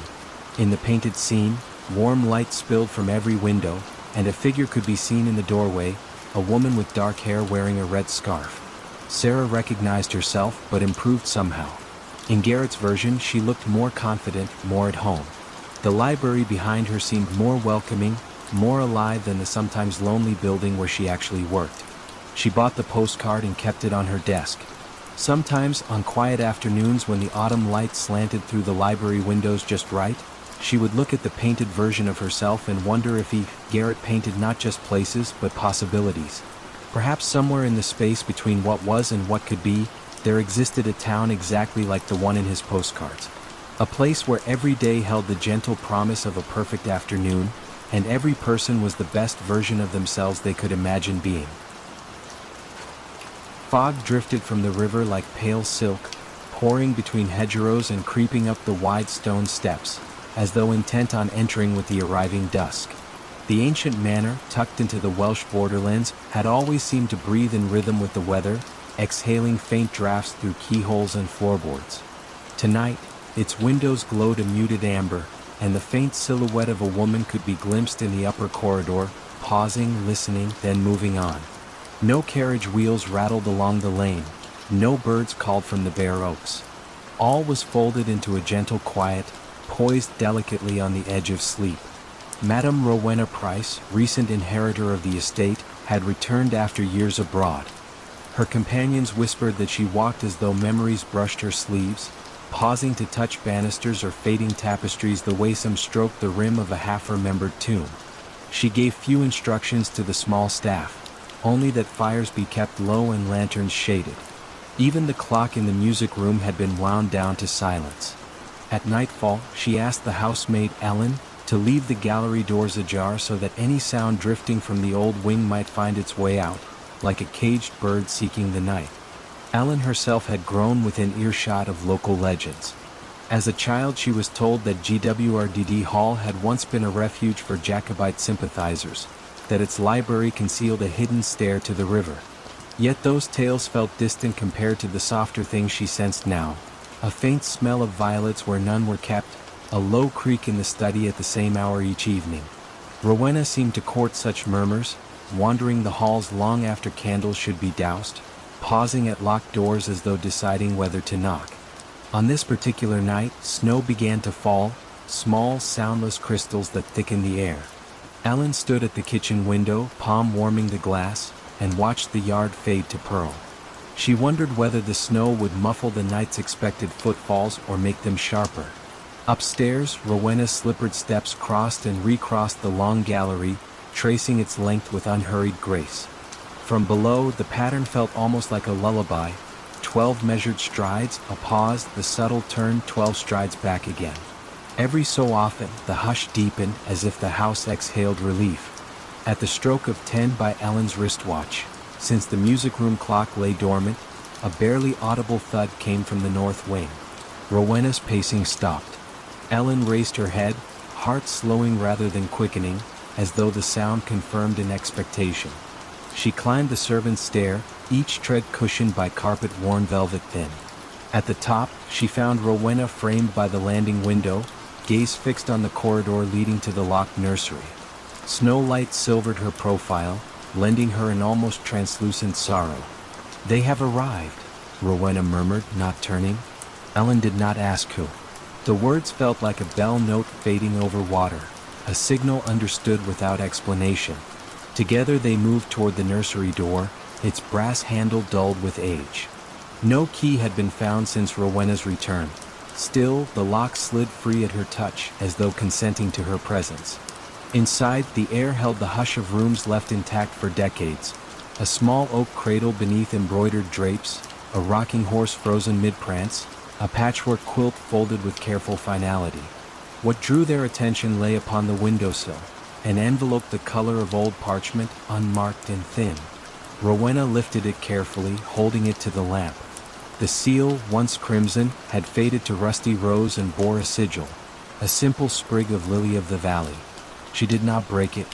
Instead, she pressed the fragile paper to her heart and closed her eyes. Outside, snowflakes thickened, tapping the glass in patterns that, if one listened long enough, resembled hushed speech. Ellen felt no impulse to intrude. She studied instead the faint impression of footsteps in the room's thin dust, leading from window to cradle, cradle to doorway.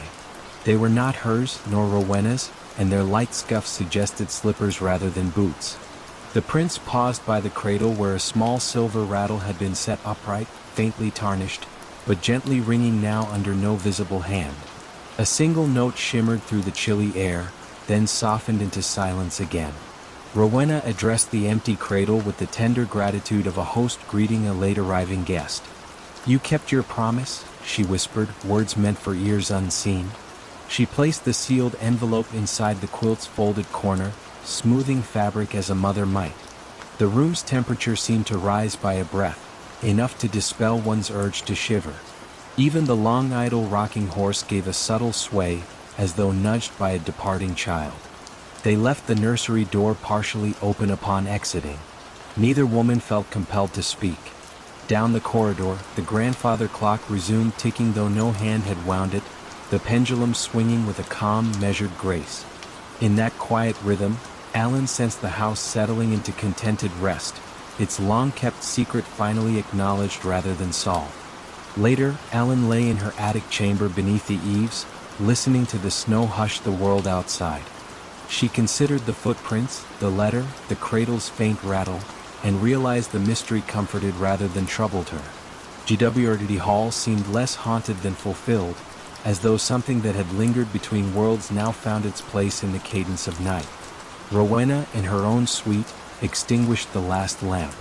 Before sleep claimed her, she pictured the envelope waiting in the cradle, untouched yet undeniably present, like a final stanza of a lullaby sung across generations. Downstairs, the fire sank to embers, sending a single curl of smoke toward the dark beams overhead. And the valley, wrapped in falling snow, held the manor in its silent embrace, content with secrets that whispered only softly, so softly, in the gentle company of dreams. Mist drifted through the firs in languid skeins, softening every branch and hush-worn path that wound toward the old courthouse on the ridge. Once a fashionable spa, the stone villa now stood empty, shutters drawn like sleeping eyelids, its mineral springs long cool. Tonight the air tasted faintly of pine resin and distant thunder, though no storm threatened. A single lantern bobbed along the track, carried by Matthias Engel, a translator sent to examine trunks of correspondence left behind by the last proprietor. His coat gathered droplets of mist as he climbed, yet the quiet held him lightly, as if the forest itself wished him gentle passage. At the wrought iron gate the hinges sighed, then accepted his push without protest. Ivy shivered across the rails, releasing the scent of damp earth. Inside the courtyard, gravel crunched underfoot in a rhythm that matched the faraway clock. 4 steps, a pause, another 4. Windows above showed neither candle nor reflection, yet Matthias imagined someone observing, not with eyes, but with the slow, patient awareness of a place remembering its purpose. He placed his lantern on the veranda rail, withdrew the brass key entrusted to him, and unlocked the oak doors. The entrance hall greeted him with cool, mineral air, like the echo of bygone baths. Long mirrors lined the walls, their silvering clouded to soft pewter. Between them hung pastel murals depicting mountain springs, each scene framed by curling acanthus leaves. Colors, though faded, still carried a quiet glow. On the mosaic floor a map of the region spread underfoot, its river tiles glinting whenever the lantern swung. Matthias paused, letting the Kellbach stream at his bootside glimmer blue for a heartbeat before continuing toward the writing room indicated on his instructions. The room waited at the far end of a corridor, door ajar. Shelves embraced 3 walls. On the 4th, tall windows overlooked the valley, panes fogged by the night mist. A mahogany desk, polished to a muted sheen, held a single oil lamp already lit. Matthias frowned gently. No caretaker was scheduled for another day, but he felt no alarm. The flame wavered once, then steadied, bright enough to read without harshness. Beside the lamp rested a wooden crate filled with letters, each envelope edged in pale green. The topmost bore no address, only a wax seal impressed with a tiny water droplet. He opened it with careful fingers. Inside lay a folded sheet and 3 words in delicate script: "Wait for silence." Nothing more. He set the note aside, removed his notebook, and began cataloging dates and handwritings. French, Hungarian, occasionally archaic German, each mentioning the listening spring in passing, as though all correspondence took the phrase for granted. Outside, the village clock chimed again, 9:30, its tone softened by distance and woodlands. As the last vibration faded, something within the villa answered, a faint gurgle like water shifting through hidden pipes. The sound traveled under the floorboards, paused beneath the writing room, then hushed. Matthias inclined his head, recognizing a pattern akin to breath. Inhale, hold, exhale. He remembered the note's instruction and set his pen down. He closed his eyes. The villa's hush deepened, settling around him like wool. Somewhere in that woven quiet he discerned a whisper, too low for words, but shaped like language nonetheless. It moved through the shelves, brushed the lamp glass, glided along the ceiling moldings, then found rest at the desk's edge. When he opened his eyes, a fresh envelope lay atop the crate. Wax still gleamed liquid. He opened it. This time, the paper held a short passage in fluid French. Consult the map beneath the mirror when the spring speaks twice. Beneath the text, someone had drawn a simple symbol, a circle split by a wavy line. Matthias turned the page. The reverse was blank but faintly damp, as though dipped in cool water seconds before. He slipped the note into his pocket.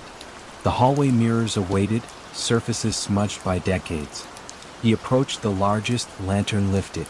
Beneath its frame, just visible through a film of dust, lay a hinged panel no broader than a palm. He pressed gently. The panel slid aside to reveal a recessed niche containing a folded cloth map. Its linen surface felt chilled, almost freshly laundered, though the ink bore a century-old hand.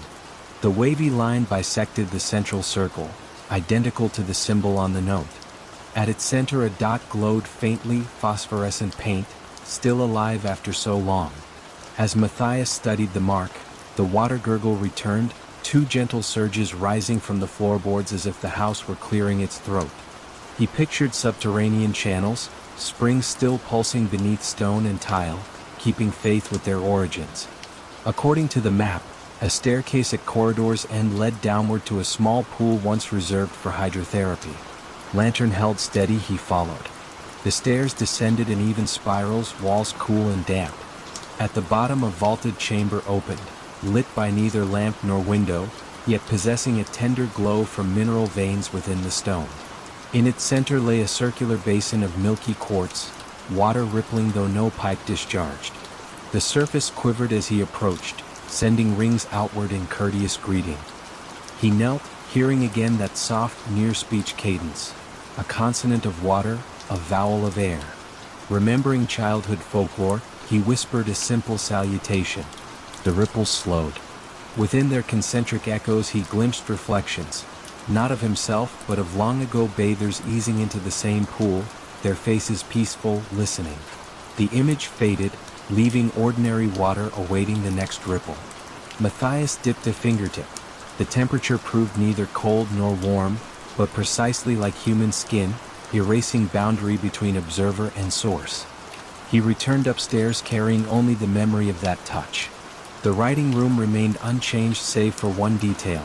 The oil lamp, nearly spent, cast a dimmer halo.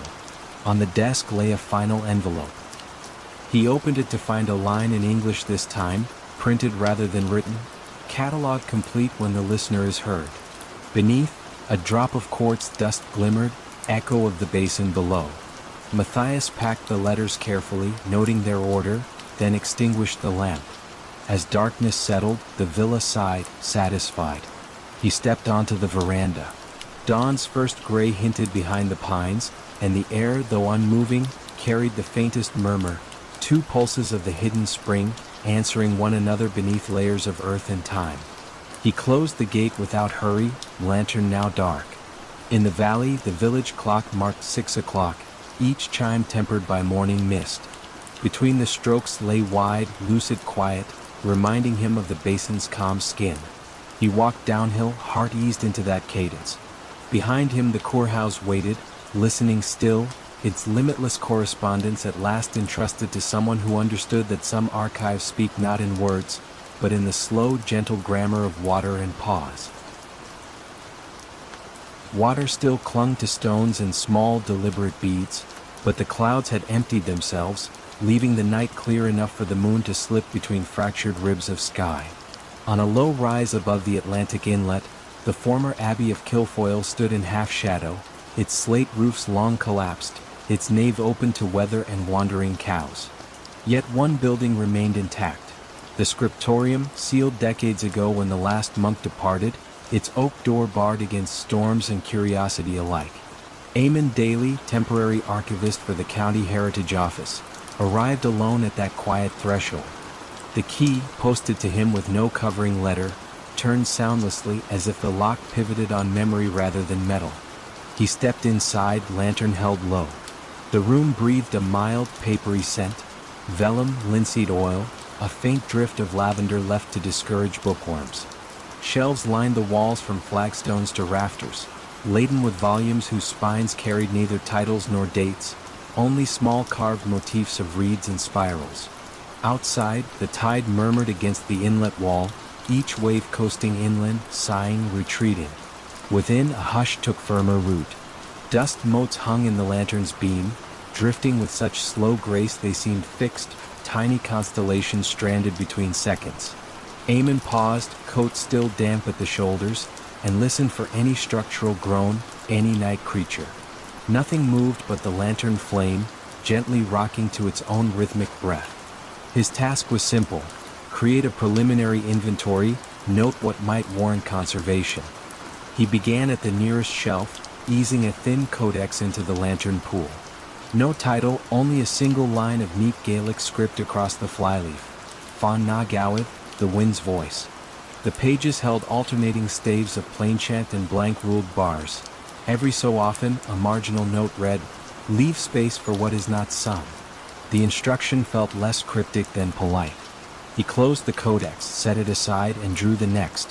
Hours passed without clock or chime, yet he worked unhurriedly, guided by the steadiness of his own pulse and the tide's patient conversation outside.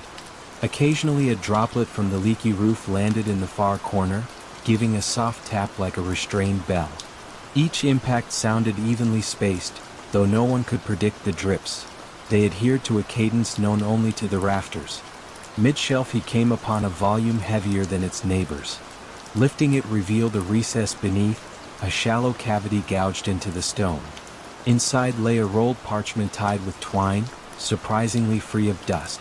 Beside it, a small tin whistle, tarnished but intact, rested upon a folded scrap of linen embroidered with a single question mark. Eamon did not untie the parchment immediately. He examined the whistle first, noting the absence of fingerhole numbers, only faint etchings of tied lines up the stem.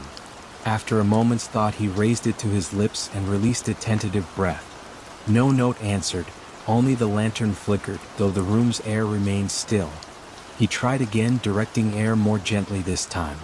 The whistle responded with a tone so soft it registered more in the ribs than the ears, a murmur almost disguised as exhalation. Beneath that near silence, something else stirred. Shelves whispered, a page lifted itself, and the drip in the far corner paused as if recalibrating. Outside, one wave lingered against the wall longer than the rest, then withdrew with measured delicacy. Eamon lowered the whistle. The hush returned, but altered, thicker, purposeful, similar to the way silence deepens in the instant after a church choir folds its last chord into the vault. He untied the parchment. Inside unrolled a map, ink faded to soft rust. It depicted no land or sea, only a series of spirals emanating from a single point marked Endar Am, the second time. Along each spiral arm, neat script repeated 3 words, "Listen between breaths." At the map's center, a modest circle suggested the scriptorium itself. Someone long ago had charted stillness as though it were geography. Eamon set the map upon the desk and placed the whistle in its central circle. He waited, letting his breathing slow until it matched the tide's rhythm. Inflow, pause, outflow, pause. With each inhale, the lantern brightened subtly. With each exhale, its glow softened. After several cycles, the drip resumed, not randomly but in step, a quiet counterbeat. The building, he realized, had accepted the clock of breath. He noted the moment in his ledger, ink strokes unhurried, and carefully re-rolled the map. The whistle he wrapped in the linen question mark, then replaced both in the hollow, returning the heavier volume atop. The drip continued its companionable ticking. Nothing demanded explanation. The materials wished only to be witnessed, not solved. When at last he stepped outside, dawn had crept over the Atlantic, underpainting the clouds with faint apricot. The inlet lay glass still, reflecting the abbey ruins so crisply that pillars seemed to stand upon sky. A heron flapped once, slow and deliberate, before settling among reeds. Eamon extinguished the lantern, feeling the day accept him back. He would file a measured report, manuscript stable, environment cool, further conservation advisable, but somewhere between lines he'd write a private note. Archive holds a silence that keeps its own index. Consultation requires listening, not reading. He would leave the whistle, the map, the cadence of drips untouched. As he walked the sodden lane toward the village, rain began again. Not a downpour, only scattered drops that stitched faint rings into puddles. Between each patter lay space wide enough to imagine a hidden melody.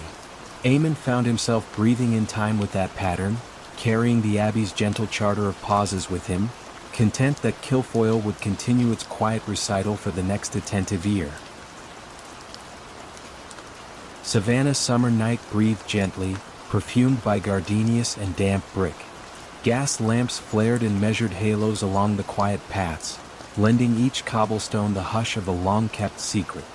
Across the square rose Whitfield House, an early federal mansion of worn red stucco and green shutters that seldom opened. Its balconies sagged beneath ivy, and its rooms, according to polite rumor, held more echoes than furniture. Nora Whitfield, last of the line, had returned after decades spent cataloging archives for northern universities. The Historical Society now asked her to prepare the family papers for donation. She accepted, half out of duty, half from a mild longing to understand why her grandparents had closed the house so abruptly one humid August and never spoken of it again. The iron gate yielded with a sigh. Crickets stilled as though acknowledging a guest. On the porch, she pressed the tarnished doorbell, knowing no answer would come, then unlocked the double doors herself. Inside, the foyer waited cool and dim. Wallpaper, faded magnolia print, peeled in discreet curls, while a mahogany staircase climbed upward into shadow like a slowed heartbeat. She placed her suitcase beside the hall table and lit a single hurricane lamp she'd brought, its glow floating soft as candle flame. The parlor door stood ajar. Within, silver-framed mirrors rested face down on sideboards, and a grand piano slept beneath a cotton sheet. A faint metallic ticking drifted from somewhere deeper, unhurried, as though measuring not seconds but sighs. She followed it to the rear library. Shelves reached from pine floorboards to ornate crown molding, their volumes cloaked in a whisper of dust. At the room's center, beneath a skylight veiled by cobwebbed lace, sat an octagonal reading table. Upon it rested the source of the ticking, a slim metronome of jasper and brass, its pendulum swaying with mesmeric grace. Yet no one had set it in years. Its key lay untouched beside it. The beat was slow, perhaps 40 per minute, pausing almost imperceptibly at each arc's end, as though deciding whether to continue. Nora set her lamp down and watched 2 full cycles, feeling her pulse slip into step.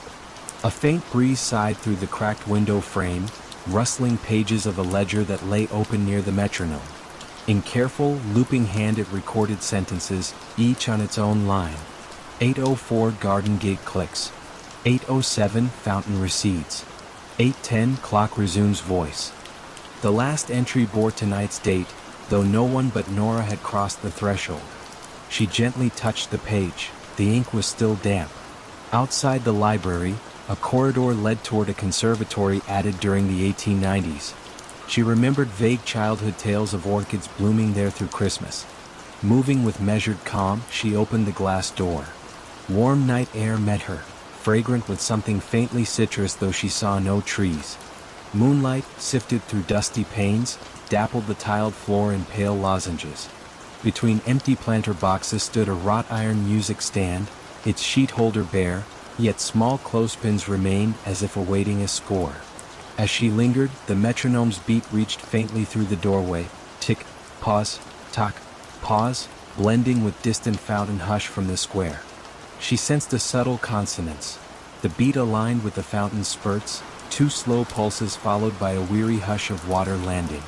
Childhood memory flickered, her grandmother guiding her through this very space at dusk, saying only, "Listen for the rests." Back in the library, the metronome continued, but something new had joined its rhythm. The piano in the parlor gave a gentle, damped chord, 3 notes, brushed rather than struck. Linen still covered the instrument. No key was visible. The sound faded like a breath into cotton. Nora neither startled nor hurried. Instead, she crossed to the parlor, lifted a corner of the sheet just enough to glimpse ivory. Dust lay undisturbed. She returned to the foyer and the staircase. Each baluster bore a tiny groove near its base, as if rope had once been threaded along the rail. Upstairs, the family bedrooms opened one by one, each preserved in slumber, beds neatly made, windows shuttered. In the nursery at the corridor's end, moonlight spilled through louvers, illuminating a mobile of paper swans. The swans drifted not randomly but in time with the metronome's muted beat below, as though the air itself oscillated. On the nightstand lay a music box shaped like a tulip. Its winder protruded expectantly. Nora turned it half a rotation. Instead of a song, the box produced a measured silence, an almost palpable pause, then a single chime no larger than a raindrop hitting tin. Another pause followed, then a second chime. The sequence mirrored the library's ticking, slow and deliberate. She stopped the winder. The mobile stilled, the unseen piano fell silent. Only the metronome remained steady. A thought arrived quietly. The house was practicing, like an ensemble warming to a composition written entirely in rests and faint entrances. Perhaps her grandparents had not abandoned it but simply stepped back to let the piece play itself to conclusion. Back downstairs she closed the ledger, added one new line in pencil. 8:40, listener entered, movement continues. She did not touch the metronome. She left mirrors face down, respecting their chosen hour, and locked the front doors behind her. Crossing the square, she paused by the fountain. Its cascade now seemed closer, no longer distant, and its rhythm aligned exactly with the pulse still audible in her thoughts. Gas lamps hummed. Spanish moss swayed like satin ribbons marking time. Whitfield House rested in shadow, content, it seemed, to continue its nocturne until the right cadence found release. Nora walked on toward the guest house where she would sleep, feeling her own footsteps merge with the slow counting all around. The night, the gardenias, the moss-laden oaks, everything measured breaths between gentle notes. Tomorrow she would begin boxing letters and journals, but tonight she suspected the house required only company, not classification. Behind her, a final chord, soft, gracious, floated from the shuttered mansion, then resolved into quiet. The fountain answered with one heavier splash. Both sounds ebbed, leaving Forsyth Square wrapped in a stillness so complete it felt almost warm, a hush shaped precisely to cradle sleep. Mist drifted through the firs in languid skeins, softening every branch and hush-worn path that wound toward the old courthouse on the ridge. Once a fashionable spa, the stone villa now stood empty, shutters drawn like sleeping eyelids, its mineral springs long cooled. Tonight the air tasted faintly of pine resin and distant thunder, though no storm threatened. A single lantern bobbed along the track, carried by Matthias Engel, a translator sent to examine trunks of correspondence left behind by the last proprietor.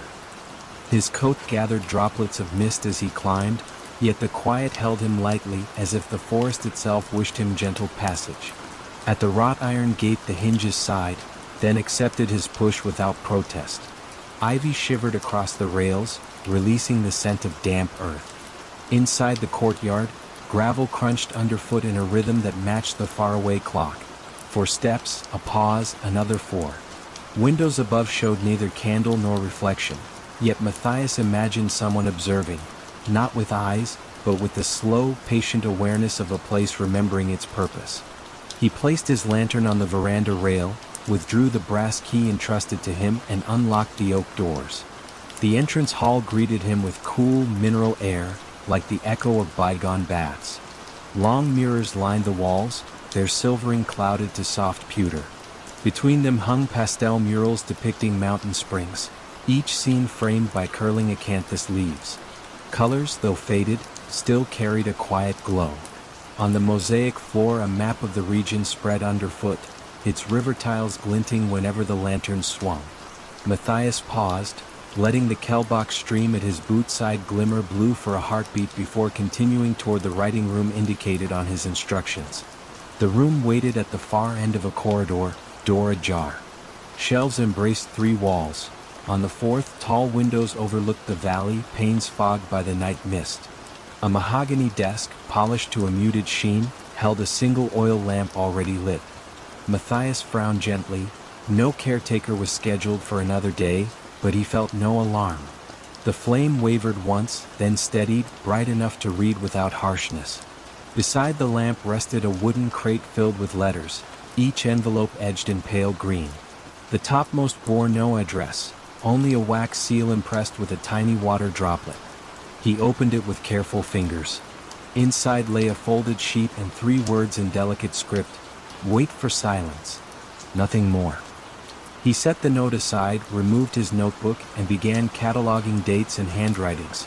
French, Hungarian, occasionally archaic German, each mentioning the listening spring in passing, as though all correspondents took the phrase for granted. Outside, the village clock chimed again, 9:30, its tone softened by distance and woodlands. As the last vibration faded, something within the villa answered, a faint gurgle like water shifting through hidden pipes. The sound traveled under the floorboards, paused beneath the writing room, then hushed. Matthias inclined his head, recognizing a pattern akin to breath. Inhale, hold, exhale. He remembered the note's instruction and set his pen down. He closed his eyes. The villa's hush deepened, settling around him like wool.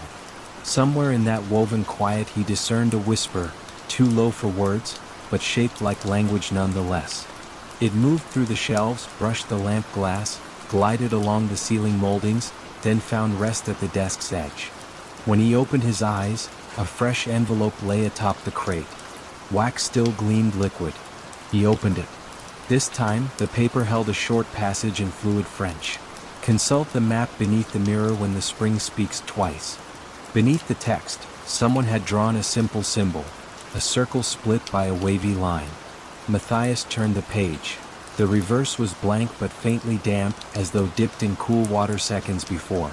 He slipped the note into his pocket. The hallway mirrors awaited, surfaces smudged by decades. He approached the largest, lantern lifted. Beneath its frame, just visible through a film of dust, lay a hinged panel no broader than a palm. He pressed gently. The panel slid aside to reveal a recessed niche containing a folded cloth map. Its linen surface felt chilled, almost freshly laundered, though the ink bore a century-old hand. The wavy line bisected the central circle, identical to the symbol on the note. At its center a dot glowed faintly, phosphorescent paint, still alive after so long. As Matthias studied the mark, the water gurgle returned, two gentle surges rising from the floorboards as if the house were clearing its throat. He pictured subterranean channels, springs still pulsing beneath stone and tile, keeping faith with their origins. According to the map, a staircase at corridor's end led downward to a small pool once reserved for hydrotherapy. Lantern held steady, he followed. The stairs descended in even spirals, walls cool and damp. At the bottom a vaulted chamber opened, lit by neither lamp nor window, yet possessing a tender glow from mineral veins within the stone. In its center lay a circular basin of milky quartz, water rippling though no pipe discharged. The surface quivered as he approached, sending rings outward in courteous greeting. He knelt, hearing again that soft, near-speech cadence, a consonant of water, a vowel of air. Remembering childhood folklore, he whispered a simple salutation. The ripples slowed. Within their concentric echoes he glimpsed reflections, not of himself but of long-ago bathers easing into the same pool, their faces peaceful, listening. The image faded, leaving ordinary water awaiting the next ripple. Matthias dipped a fingertip. The temperature proved neither cold nor warm, but precisely like human skin, erasing boundary between observer and source. He returned upstairs carrying only the memory of that touch. The writing room remained unchanged save for one detail. The oil lamp, nearly spent, cast a dimmer halo. On the desk lay a final envelope. He opened it to find a line in English this time, printed rather than written. Catalog complete when the listener is heard. Beneath, a drop of quartz dust glimmered, echo of the basin below. Matthias packed the letters carefully, noting their order, then extinguished the lamp. As darkness settled, the villa sighed, satisfied. He stepped onto the veranda. Dawn's first gray hinted behind the pines, and the air, though unmoving, carried the faintest murmur, two pulses of the hidden spring, answering one another beneath layers of earth and time. He closed the gate without hurry, lantern now dark. In the valley, the village clock marked 6 o'clock, each chime tempered by morning mist. Between the strokes lay wide, lucid quiet, reminding him of the basin's calm skin. He walked downhill, heart eased into that cadence. Behind him the courthouse waited, listening still, its limitless correspondence at last entrusted to someone who understood that some archives speak not in words, but in the slow, gentle grammar of water and pause. The Highland platform, half hidden by broom and heather, had not seen a scheduled arrival for 30 years, yet its timber beams still smelled of creosote and distant journeys. Wind slipped through broken panes in the signal box, carrying peat smoke from scattered crofts and the low murmur of the nearby lock. On most nights only owls kept watch, but tonight an archivist named Nora Dewar stepped from a modest hire car, her breath hanging pale in the lantern glow.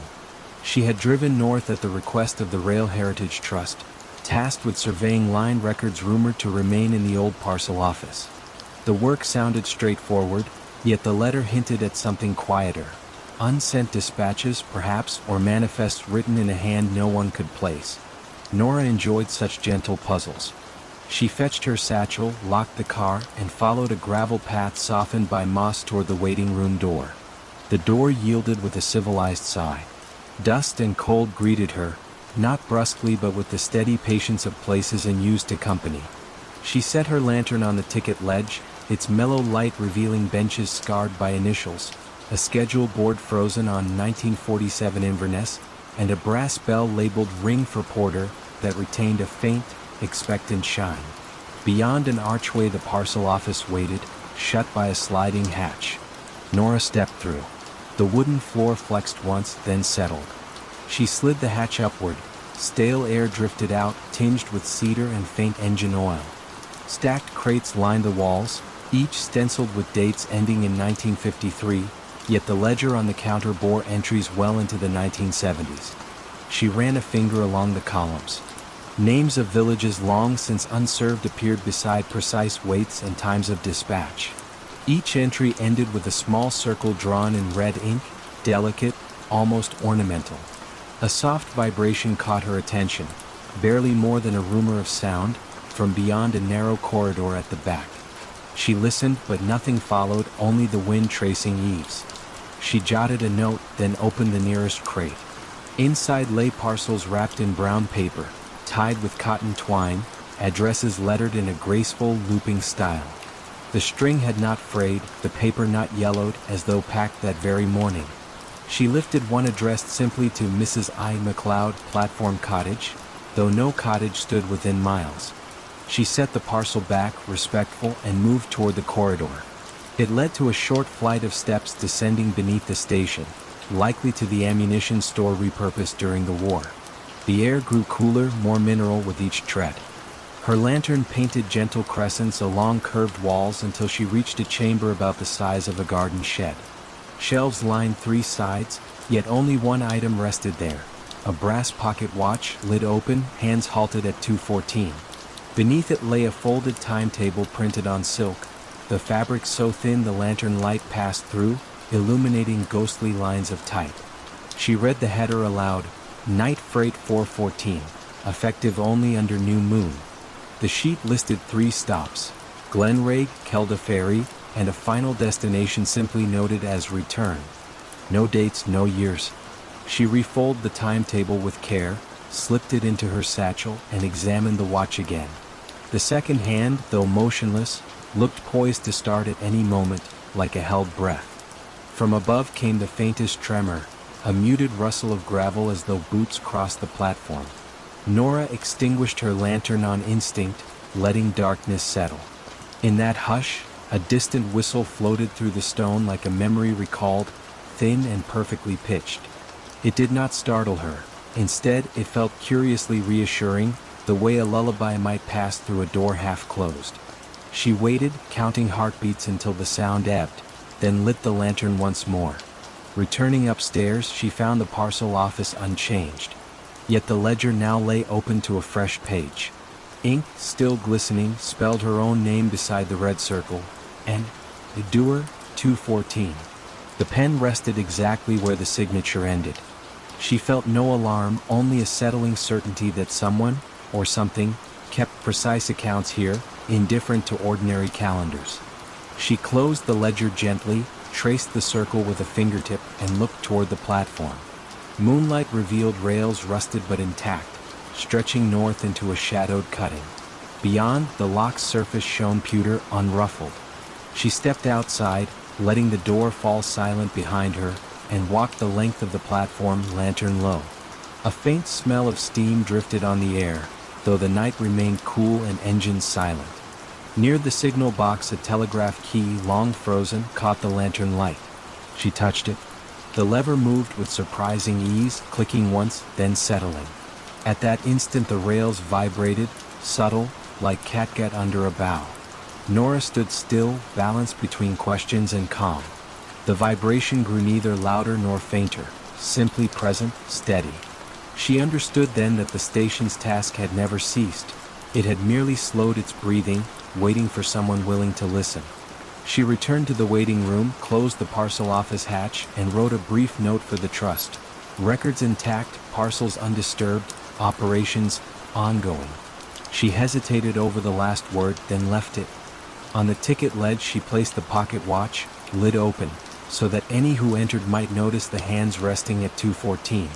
The lantern she extinguished, allowing starlight to drape the benches in soft silver. Outside, her car waited, engine still warm from the drive. She did not turn the key immediately. Instead, she sat with windows down, hearing wind, water, and, only once, the faint chords of a diesel horn carried from somewhere beyond the ridge. It lingered, then faded like a story told just past waking. She smiled, started the engine, and eased the car back onto the single-track road, leaving Glenragh to its measured night. Behind her, the station lights, never wired to electricity, glimmered for a brief moment, as though a train had indeed pulled in and opened its doors.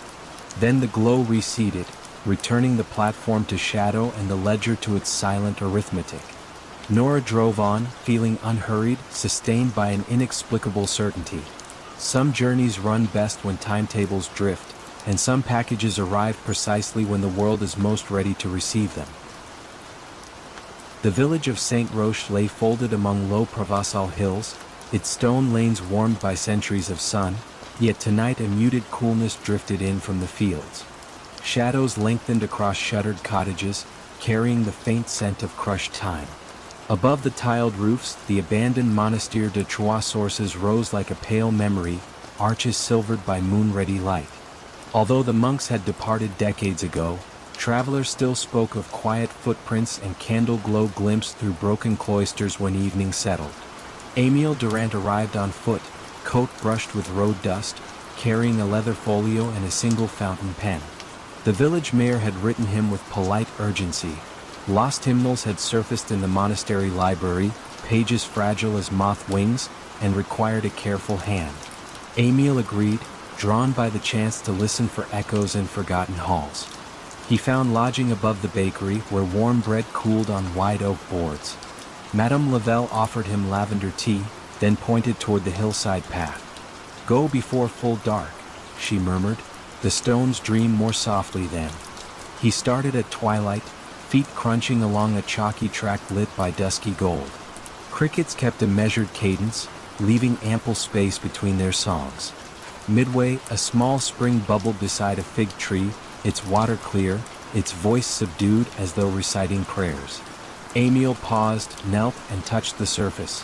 The ripples traveled outward in perfect circles, slow, deliberate, like breath before sleep.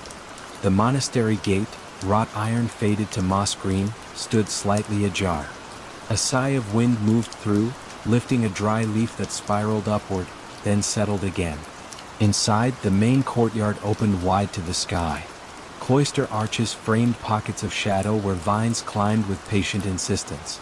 Marble benches lined the walk, edges worn smooth by silent congregations of time. Somewhere deeper, a single bird called once, a soft note, then fell still. Émile's lantern cast amber ovals along the flagstones. He followed the corridor toward the scriptorium, guided by memory of monastic plans he had studied in dusty archives. Doors hung open on silent hinges, revealing small cells, each furnished only by stone slab beds and the lingering odor of beeswax. He reached the library without misstep. There, tall windows admitted violet twilight, brushing shelves that held fewer volumes than he expected. A long reading table occupied the center, its surface clean but for a stack of loose parchment bound by twine. He set the lantern down, its glow settling like calm water. Untying the stack, he discovered not hymnals but delicately inked maps of underground channels, annotated in Latin and Old Provençal. Margins bore faint music notes, neumes drifting between coordinates. Beneath each map lay a sheet of vellum embossed with 3 words, always the same, sub aqua sonnet. Beneath the water, it sounds. Emile traced a fingertip across the phrase, savoring the smoothness. Somewhere nearby, a drop of water fell, quiet and sure, as though agreeing. He looked up. No rain leaked through the tiled roof. Another droplet answered from deeper within the stacks, then another, marking an unhurried tempo. He followed. The droplets led him to a narrow stair descending beneath the library. Cool air met him, scented faintly of river stone. He descended, counting each shallow step, until the passage opened into a circular chamber carved directly into bedrock. The lantern glow revealed a shallow pool at the center, its surface unbroken, reflecting the low arched ceiling. Around the pool, inscriptions spiraled outward, lines of chant etched in patient hands. The first words mirrored those on the vellum, sub aqua sonnet. He knelt at the edge. The water was clear, holding the ceiling's reflection with tranquil loyalty. Then, almost imperceptibly, a murmur rose, soft, resonant, neither word nor melody, more vibration than voice. It reminded Emile of a tuning fork held beside the ear, a hum that asked nothing yet lingered. The sound grew by half a breath, then receded, leaving silence even gentler than before. He did not attempt to scoop the water. Instead, he spoke a single greeting in Latin, a courtesy to whatever memory lingered here. The pool answered with 3 concentric ripples that rolled outward, then vanished. On instinct, Emile opened his folio, drew a fresh sheet, and transcribed the moment. 2117, first resonance beneath the library. Echo resembles low D, sustained. The act felt less like recording data and more like adding a verse to an endless, unseen hymn. Time thinned. Lantern light softened, its flame dipping but steady. Emile listened for further notes, yet the chamber held its peace. He took that stillness as permission to depart, folding the maps and vellum with meticulous care. The stair welcomed him upward, each step returning him to the hushed library, then the cloister, now bathed in muted moonlight. Crickets had slowed their cadence, leaving longer pauses as though hearing what he had heard. Back in the courtyard, Emile lingered by the central fountain long run dry.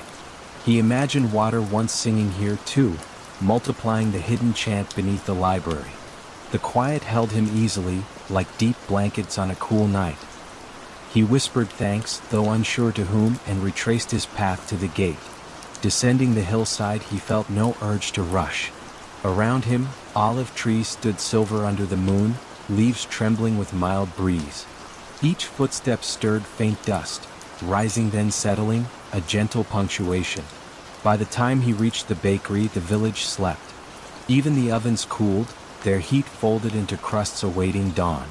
In his small room, Emile set the folded maps on the bedside table. He left the window ajar, allowing the night air, and perhaps a distant, submerged chord, to drift through. Before extinguishing his lamp, he added one final note to his journal. The monastery keeps its choir, though the mouths are water and stone. I was merely audience. Lying back, he felt the hush of Saint Roche settle around him, steady, composed. Somewhere beneath the hills, a deep note might have thrummed again, but if so, it joined his dreaming, cradling him toward sleep with the promise that some mysteries prefer to remain half-heard, half-sung, forever carrying their gentle resonance just below the surface of the world. Along the main coastline, the wind already carried a hint of frost, yet the salt air remained mild enough to smooth every sound, rounding corners, gentling edges. The town, a scatter of clapboard houses and shuttered shops, seemed to lean inward as though listening to the hush between waves. From the platform, Clara Devreux lifted her luggage, one battered valise, and drew in the quiet, tasting pine resin and distant seaweed. She had come to catalog the papers of the late lighthouse keeper, an uncle she scarcely remembered, but she suspected the true work would prove less tangible. A single street lamp guided her through narrow lanes toward Pelican Cove. Windows glimmered faintly behind lace curtains, each house breathing its own muted warmth. Yet no door opened, no voice called, and the hush felt deliberate, like a pause in an unfinished conversation. At the water's edge, the lighthouse stood apart on its granite ledge, tall, pale, and unlit since the keeper's passing. Waves combed the rocks with patient persistence, revealing smooth channels worn by decades of tides. Clara crossed the small footbridge linking shore to island. Boards creaked softly under her steps, echoing across black water. She recalled childhood letters from her uncle, always composed in neat block script, describing shifts of starlight, the hum of lantern gears, and, more obscurely, the murmuring lights that visit after midnight. At 10 she'd found such phrasing entrancing. At 32 she found it faintly melancholy. Inside the keeper's cottage, oil lamps waited trimmed and ready, as if someone anticipated her arrival. Dust lay thin, disturbed only by a faint trail leading from doorway to desk. She followed it, touching the back of a seagrass chair. A ledger rested open on the blotter, ink still black, the final entry dated 3 nights before her uncle's death. One sentence ran beneath a small, precise sketch of the lighthouse lens. The second note drifted again at half-tide, carrying the same 3 words. Nothing else. Clara pressed 2 fingers to the paper, feeling the ghost of the penstroke. The room's stillness deepened. Through the window, the lighthouse tower loomed, a silent silhouette against dim constellations. Somewhere beyond, a foghorn from the mainland moaned, long, low, lingering, then fell quiet, leaving the cottage wrapped in its own small night. She unpacked only a shawl and her notebook, then set water to boil on the old iron stove. Flame hissed softly, granting the air a faint metallic warmth. While she waited, she explored the shelves that lined the walls. Charts, tide tables, and slender field journals sat ordered by year. In each, the handwriting matched the concise style she remembered, but the margins told another story, pencil notations that read more like dream fragments than navigation aids, soft footsteps beneath the waves, color that tastes of iron, a voice asks to be answered. Tea steep. Steam curled beside her face, carrying bergamot and an underlying mineral tang from the well. She listened to the lighthouse, an act of memory not of sound, and wondered at her uncle's solitude. Sitting, she leafed through one journal dated February. Midway she found an envelope, edges worn, addressed simply, "To the next watcher." Inside lay a narrow strip of parchment bearing a code of dots and dashes, unmistakably Morse. She traced the sequence with a pencil, translating aloud in a near whisper, "Stand at dawn. Listen for the third." The words sent a calm ripple through her. They did not feel ominous. Instead, they resembled an invitation extended across time. She folded the message and slipped it into her pocket. The kettle clicked, flames subsided, and outside, the tide reversed its pull. Sleep came lightly on the cot beside the desk. She drifted in and out, lulled by the sea's slow respirations. Somewhere near dawn, a faint tapping stirred her, the delicate, arrhythmic patter of a telegraph key.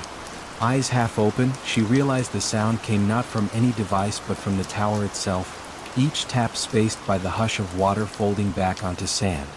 Rising, she wrapped the shawl around her shoulders and stepped onto the porch. Gray pre-dawn bleached the horizon. The bridge glimmered with dew, narrow planks shining like bone. She crossed without hurry, letting tide-cooled mist brush her skin. At the tower's base, iron stairs spiraled upward, each rung worn smooth by generations of keepers. She climbed, counting heartbeats instead of steps, until she emerged into the lantern room. The great lens, motionless, caught the first ghost of daylight, scattering soft prisms along the glass walls. Dust motes drifted in gentle currents. Then, from somewhere deeper in the iron ribs, the tapping resumed. 3 slow knocks, a pause, 3 again. Clara traced the source to a brass service panel. It bore a hatch secured only by a single screw, half loosened. She removed it easily, revealing a hollow compartment. Inside lay a small glass bottle sealed with wax. Within the bottle floated a folded ribbon of sea green paper. She withdrew it, fingertips tingling. When unrolled, the ribbon revealed 3 words in her uncle's crisp hand: "Return the echo." Clara inhaled the salt air, steady and patient. Below, the tide reached its quietest moment, neither rising nor falling, the world caught in a held breath. She laid the ribbon flat on the narrow sill and waited. Around her, gulls remained silent, ships invisible. Only the hush of light through glass kept company. Then, somewhere just beyond the breakwater, a different tapping echoed back. 3 crisp beats, a pause, 3 more, carried over water like polite conversation. The sound was subtle, almost coy, as though confirming her presence. Without fully understanding why, Clara felt a smile rise. She reached for the telegraph key mounted near the lens, a relic still wired to nothing, pressed it gently and tapped 3 measured strokes in reply. Silence followed, but it was a living silence, full of promise. The horizon brightened, soft pink staining low clouds. Within the tower, calm settled like a shawl across her shoulders, as though the lighthouse itself sighed in relief. Whatever mystery linked the taps, the bottle, and her uncle's final notes was not demanding solution. It merely asked continuation. She, the next watcher, had answered. The sun edged above the sea, gilding foam and rock. Light touched the lens, sending warm bands across the cabin. Clara folded the sea green ribbon, placed it back inside the bottle, and returned the bottle to the hollow compartment. The hatch closed with a gentle click, a punctuation mark, not an ending. She descended the spiral, step by unhurried step, and crossed the footbridge as the town behind her stirred awake. A gull cried once, then fell quiet. In the cottage she set fresh pages on the desk and began a new ledger, first entry written in steady script. At dawn, the conversation resumed. She paused, listening. Outside, the sea kept its measured rhythm, unhurried, unconcerned. And Winterport, still holding more questions than answers, eased into morning with a calm that asked only to be heard. The small town of Frost Haven, Minnesota, pressed itself into midwinter silence. Shutters latched, chimneys breathing faintly, street lamps haloed by ice crystals. A single footpath wound from the sleepy main street to the old North Star Observatory, a brick turret seated on a rocky island like a forgotten sentinel. Though its telescope had lain dormant for decades, locals swore a thin beam sometimes glimmered through the dome on moonless nights, as though the sky still waited to be read. Dr. Eleanor Lewis arrived just past dusk, breath curling around the collar of her wool coat. She had come at the invitation of the County Historical League to evaluate the observatory's surviving star charts, rare photographic plates rumored to contain early aurora recordings. Her boots cracked over lake ice that hummed softly beneath each step, a sound low enough to feel rather than hear. Wind hissed through cattails along the shore, then receded, leaving only the muted echo of her own heartbeat. The observatory door, oak warped silver gray, surrendered after a polite shove. Inside, her lantern cast a modest circle of light, revealing wooden floors where frost mapped delicate ferns across planks. The air smelled of cold iron and distant cedar smoke. Against the far wall loomed the great telescope, angled toward a ragged hole in the copper dome. Snowflakes fell through the gap, drifting lazily onto the brass gears like soft confetti at a forgotten celebration. She closed the door, letting stillness settle. On a nearby desk, a ledger lay open beneath a thin crust of snow. The ink had bled slightly, yet one entry remained clear. December 13, 1954, star R227 observed to pulse 4 times, then pause. Beneath the note, someone had penciled a faint line, "Wait for the 5th." Eleanor traced the words with a gloved finger, feeling no chill despite the frost. Shelves along the circular wall held narrow drawers labeled by constellation. She opened one marked Cassiopeia, and found glass plates wrapped in tissue paper, edges silvered, images visible when tilted toward the lantern. Nebulae glimmered like tiny frost flowers, precise yet haunting. Among them lay a folded envelope addressed simply to the returning eye. She hesitated, then lifted the flap. Inside rested a single sheet of vellum bearing coordinates and a short instruction. Focus at 18 degrees above north horizon, precisely 1 hour after silence begins. No date, no signature.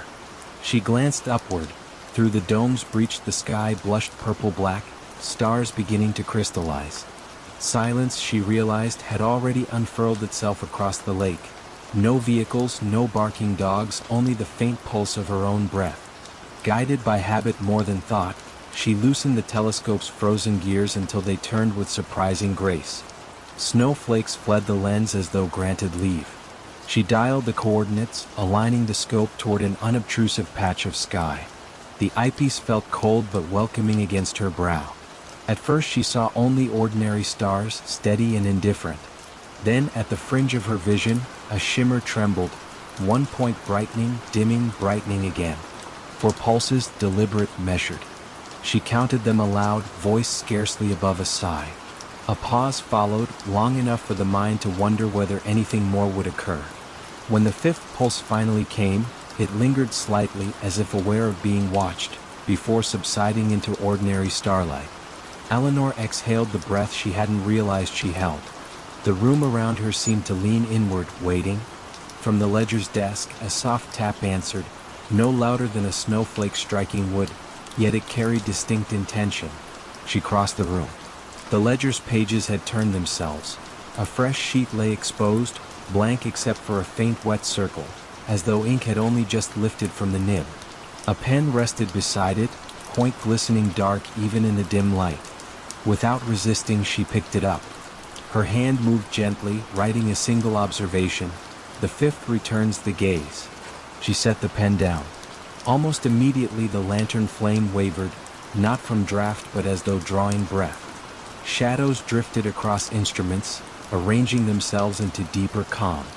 In that hush, Eleanor felt the observatory slip into a lullaby rhythm, walls expanding and contracting like lungs settled for sleep. She closed the ledger, replaced the glass plates, and sealed the envelope back within the Cassiopeia drawer. The telescope she left trained on the dark horizon, content to keep its silent vigil. Before departing, she paused at the center of the dome, letting stray snow settle on her hair. Somewhere beneath the ice, the lake sighed, a resonant creak that traveled up through stone and floorboards. It sounded uncannily like a distant echo of her own thoughts, returning from below rather than above. Outside, night had deepened to still velvet. The path homeward glittered faintly, moon shards embedded in ice. As she stepped onto the lake once more, Eleanor glanced back. Through the observatory's broken cap, a thin shaft of starlight now glimmered, brighter than any lantern, pointing upward with quiet certainty. She knew the townsfolk might glimpse it and speak again of ghostly astronomers, but she sensed nothing spectral, only a calm conversation continuing between sky and stone, resumed after a long pause. Halfway to shore she stopped, listening.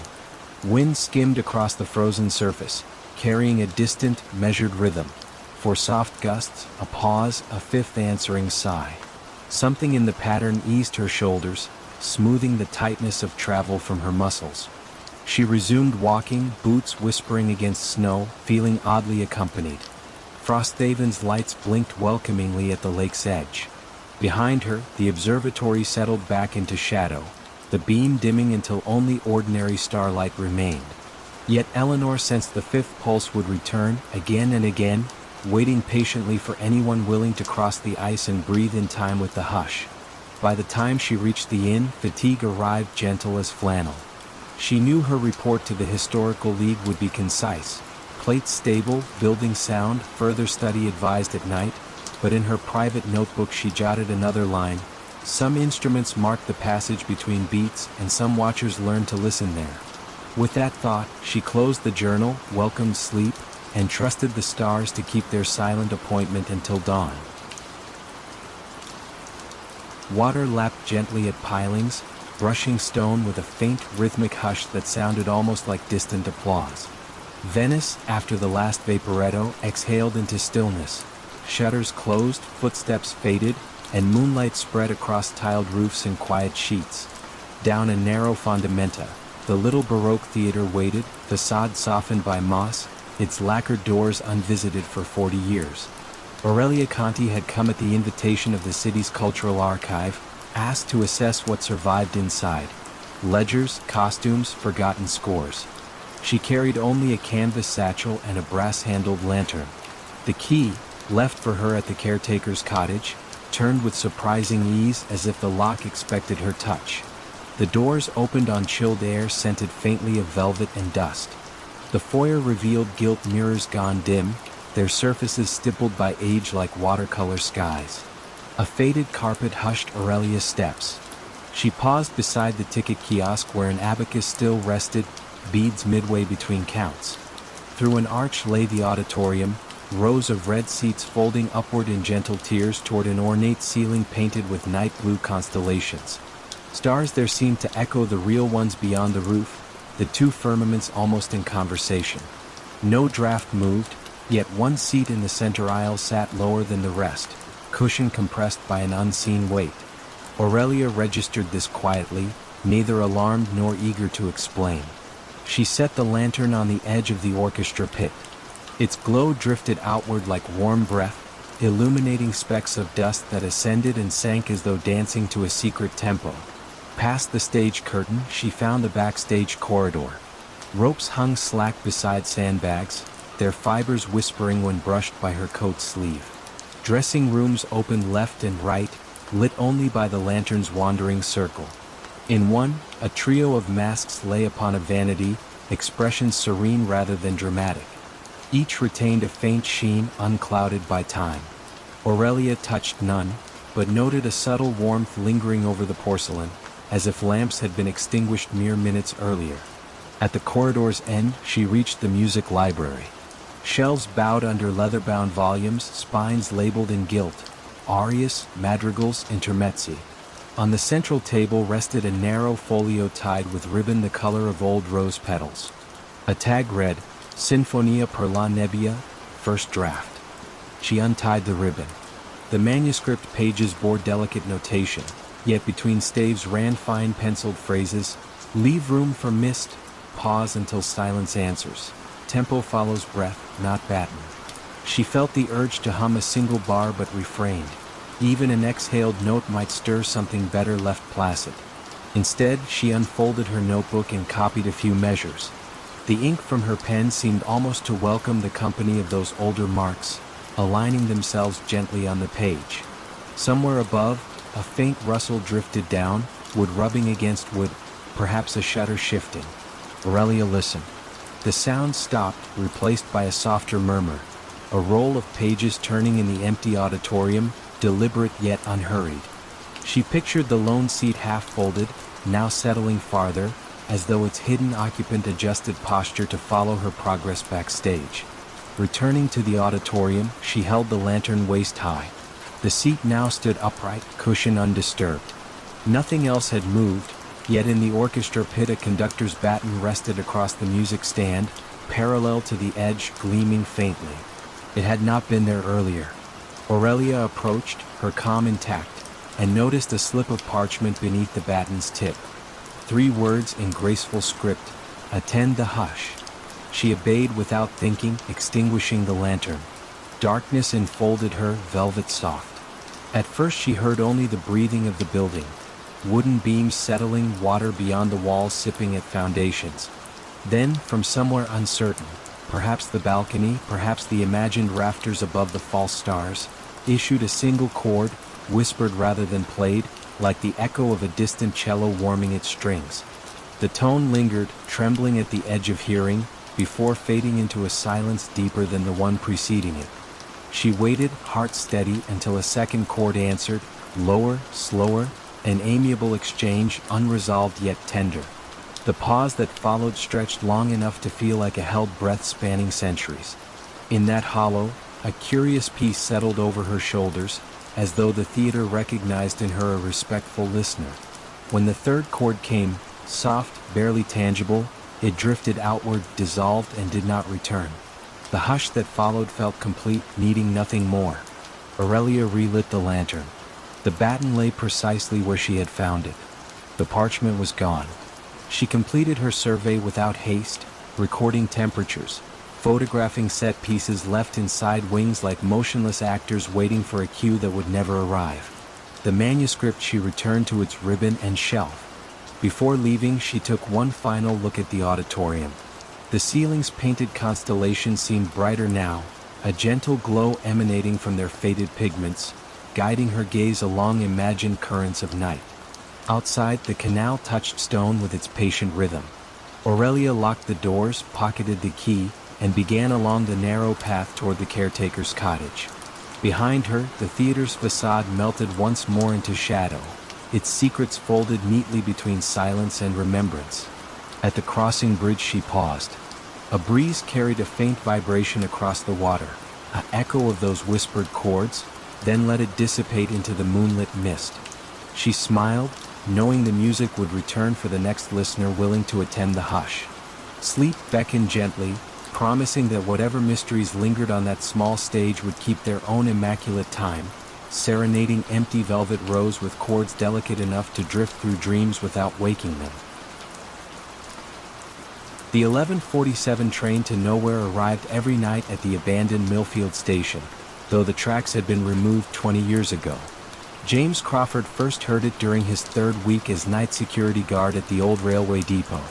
The building had been converted into a cultural center, its waiting rooms transformed into gallery spaces and its ticket office into a coffee shop that served commuters who now traveled by bus and car. The sound began as a distant whistle, lonesome and clear in the midnight air. Then came the rhythmic chatter of wheels on rails, growing steadily louder as the phantom locomotive approached the station. James could hear the hiss of steam brakes, the mechanical sigh of doors opening, the shuffle of passengers boarding and alighting. By the time James reached the platform, the sounds had faded. All that remained was the empty space where tracks had once carried trains to destinations throughout New England. Weeds grew between the old railroad ties that had been left as a historical display, and the platform stretched into darkness under stars that reflected off rails that were no longer there. James mentioned the phantom train to Margaret Ellis, the Cultural Center's director, during his first weekly check-in. "Oh yes," Margaret said, not looking up from the grant application she was reviewing. "That would be the 11:47. Quite a few people have mentioned hearing it over the years." "You don't seem surprised." Margaret set down her pen and regarded James with the patient expression of someone who had fielded this question many times before. "This station served the community for over a century, James. Some habits die hard. But there are no tracks anymore." "No," Margaret agreed. "There haven't been tracks since the line was discontinued in 2003. But the station remembers its purpose. And apparently so do the passengers." James began staying awake specifically to listen for the 11:47. The train arrived with remarkable consistency, never more than a minute or two off schedule. He could distinguish between different types of locomotives, sometimes the deep whistle of a steam engine, other nights the horn of a diesel. Occasionally he heard what sounded like the sleek rush of a modern electric train. More intriguingly, James began to recognize patterns in the sounds of passengers. Some nights the platform seemed crowded with footsteps, voices, and the bustle of luggage being moved. Other nights only a few passengers seemed to board or disembark, their movements quiet and purposeful in the darkness. James started keeping a log of the phantom train's arrivals, noting variations in locomotive type, passenger activity, and weather conditions. He discovered that steam engines appeared more frequently during winter months, while modern trains seemed to prefer clear summer nights. The busiest passenger activity occurred around holidays and the start of school terms. One particularly clear October night, James decided to position himself directly on the old platform as 11:47 approached. He stood where passengers would have waited for real trains in the station's active years, listening carefully as the familiar sounds grew closer. The whistle sounded. The locomotive approached with its steady rhythm. Brakes hissed. Doors opened with their mechanical precision, and James saw them. Translucent figures moved along the platform with the purposeful energy of travelers. A woman in a 1940s coat carried a suitcase and consulted a pocket watch. A young soldier in uniform embraced someone who might have been his sweetheart. Children pressed their faces to what would have been train windows, waving goodbye to relatives on the platform. The passengers were from different eras, dressed in clothing that spanned decades of the station's operation. They moved with the distinctive urgency of people catching trains, some hurrying to board, others savoring final moments before departure, a few arriving with the relief of journeys completed. James watched, transfixed, as the ghostly scene played out around him. An elderly conductor called, "All aboard," in a voice that carried the authority of countless such announcements. Steam, or the memory of steam, rose from an invisible locomotive. Then, as always, the sounds faded. The platform returned to its empty present, and James stood alone under the stars with only the gentle sound of wind moving through the trees that had grown up along the old right-of-way. The next morning, James visited the local historical society to research the station's past. He learned that Millfield Station had been a crucial stop on the route between Boston and Montreal, serving not just daily commuters but also vacation travelers heading to lake resorts and ski areas. Soldiers had departed from this platform during 2 world wars. Children had arrived each summer to spend vacations with grandparents in the countryside. Mrs. Dorothy Harrison, the Historical Society's volunteer curator, showed James photographs of the station in its prime. The images captured exactly what he had witnessed the night before. The same purposeful energy, the same mix of departure and arrival, joy and sadness that characterized all train stations. People formed deep attachments to this place, Mrs. Harrison explained. For many families, it was where they said hello and goodbye to the most important people in their lives. That kind of emotional significance doesn't just disappear when you remove the tracks. He started greeting the phantom passengers during their nightly arrival, offering a respectful nod to conductors and a gentle word to children who seemed nervous about their travels. The ghostly figures began to acknowledge his presence in return, a tip of a hat, a smile, a wave from a train window. Some nights, when the platform was particularly crowded with travelers from across the decades, James would hear conversations that spanned generations. The 11:47 train, James realized, was not really going to nowhere. It was going to everywhere and everyone that mattered to the people who had once depended on this station for connection to the wider world. It carried passengers not to geographical destinations, but to the moments and relationships that had defined their lives. On quiet nights when few phantom passengers appeared, James would sometimes hear the train slow down as if the conductor was checking to see if anyone needed to board. In those moments, James understood that the 11:47 was an invitation, a reminder that some journeys transcend the physical world, and that the most important destinations are often found not in distance traveled, but in the depth of connection between hearts that refuse to let go of what matters most. The cultural center thrived in its renovated station, hosting art exhibitions and concerts that filled the old waiting rooms with new life. But every night at 11:47, the building remembered its original purpose, welcoming passengers whose love for this place and each other had made them eternal travelers on railways that existed beyond the need for steel and steam. A hush the color of twilight settled over Greystone Orchard, as though the evening itself had paused to listen for a forgotten note. The orchard lay 2 miles north of Oxford, tucked behind low stone walls draped with moss and centuries of mild English rain. Travelers on the old coaching road glimpsed only tangled apple trees and the dark slate roof of a keeper's cottage, but villagers knew the air within the walls carried its own slow rhythm, whispering of harvest that never quite ended. Ruth Calder, a botanical illustrator recovering from a long illness, arrived in early May to rent the cottage and sketch the orchard's antique cultivars. Her doctor had prescribed quiet days and breathing room. Greystone promised both. A gravel path, veined with violets, led from the gate to the porch. Each step released a cool perfume of earth and blossom that seemed to drift upward rather than away. Ruth unpacked charcoals and notebooks, opened the windows and let silence steep inside. The previous caretaker had left a single instruction on a folded card atop the mantel: close the bells at violet hour. The phrase puzzled her. There were no bells in sight, only an empty hearth and a clock that ticked with the relaxed certainty of old oak. She spent daylight wandering between rows, sketching gnarled trunks furred with lichen, cataloging the pale green swell of unripe fruit. Birds called in soft question marks. Wind crossed every branch with a cautious hand.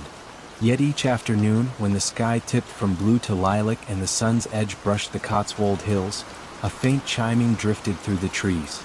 It was not the clear ring of metal on metal. It sounded more like glass humming when a fingertip circles the rim. 3 tones, then stillness. On her third evening, Ruth followed the sound. Dusk pooled between trunks, turning grass into velvet. She reached the orchard's heart and found a stone folly resembling a small, roofless chapel. Ivy braided the columns. Suspended from the archway hung 6 slender glass bells, each pale as river ice, strung on silver ribbon.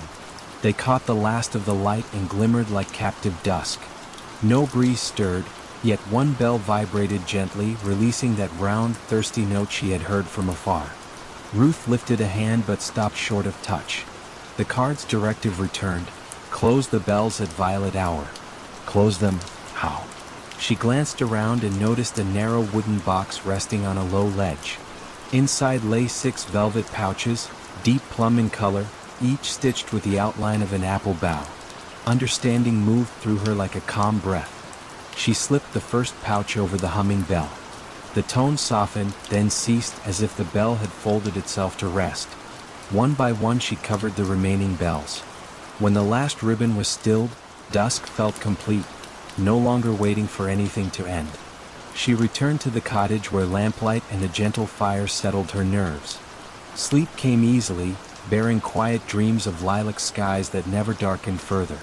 Morning revealed dew shining on spider silk, every droplet catching new sun. Ruth brewed tea and sketched until noon. But unease tugged at her edges. What purpose did the bells serve? Why must they be closed only at violet hour? She searched the cottage and found a slim journal slipped behind the clock. The cover, gray linen, bore the name Edmund Greystone, 1891. Entries spoke of an experiment, capturing twilight's resonance so the orchard would always ripen at its most forgiving moment. The bells, Edmund wrote, vibrated with the violet frequency, a narrow seam between light and dark that lulled fruit into lingering sweetness. Yet if left uncovered, the bells would continue to drink from evening, delaying night indefinitely. One must let darkness arrive, he concluded, else dawn forgets the way. That evening Ruth repeated her walk. Again at the precise flush of lilac, the bells sang.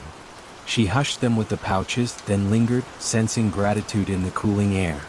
A nightjar called from somewhere beyond the wall. Twilight sighed and released its hold. Days slipped into a pattern as gentle as breath. Morning sketches, midday rest, evening bell tending. Each time she drew the velvet over glass, she felt her own restlessness quiet. Even her lungs, once tight with illness, opened as though learning from the orchard's patient exhale. On the 7th night clouds smothered sunset, smearing color into dull gray. The bells, however, thrummed more urgently, strings of pale light pulsing within the glass. Ruth hurried, yet with each pouch she slipped on, the remaining bells rang louder, resisting closure. The air tasted of distant thunder. She recalled Edmund's warning, "Let darkness arrive." She steadied her breath and whispered, "The night is welcome." The final bell calmed beneath her fingers, sound folding inward like petals at close of bloom. Rain fell, gentle as tears of relief. Water slid along ivy leaves, tapping the stone in soft applause. Ruth stayed until the bells were silent, the pouches dark spots against flickering lightning. When she reached the cottage, she found the mantel card damp with dew, new words inked beneath the first. "Let the bells open at blossom moon." She checked the journal. Near the back, a clipped newspaper report described a phenomenon.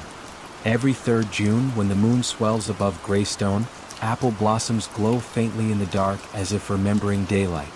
Edmund had theorized that reopening the bells on that night allowed moonlight to mingle with stored dusk, weaving sweetness into the coming harvest. The blossom moon would rise tomorrow.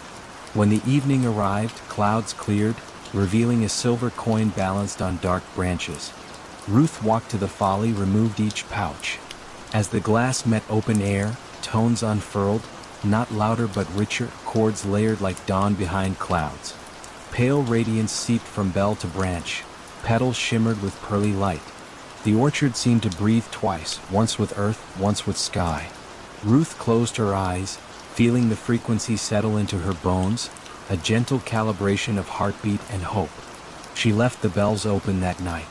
Before sleep she noted in her sketchbook, "Dusk tends the breath, moonlight tends the marrow." She realized her own healing had synchronized with the bells' quiet ritual. Closing them welcomed rest, reopening invited light. Month by month the apples fattened, storing hints of lilac and silver in their skins.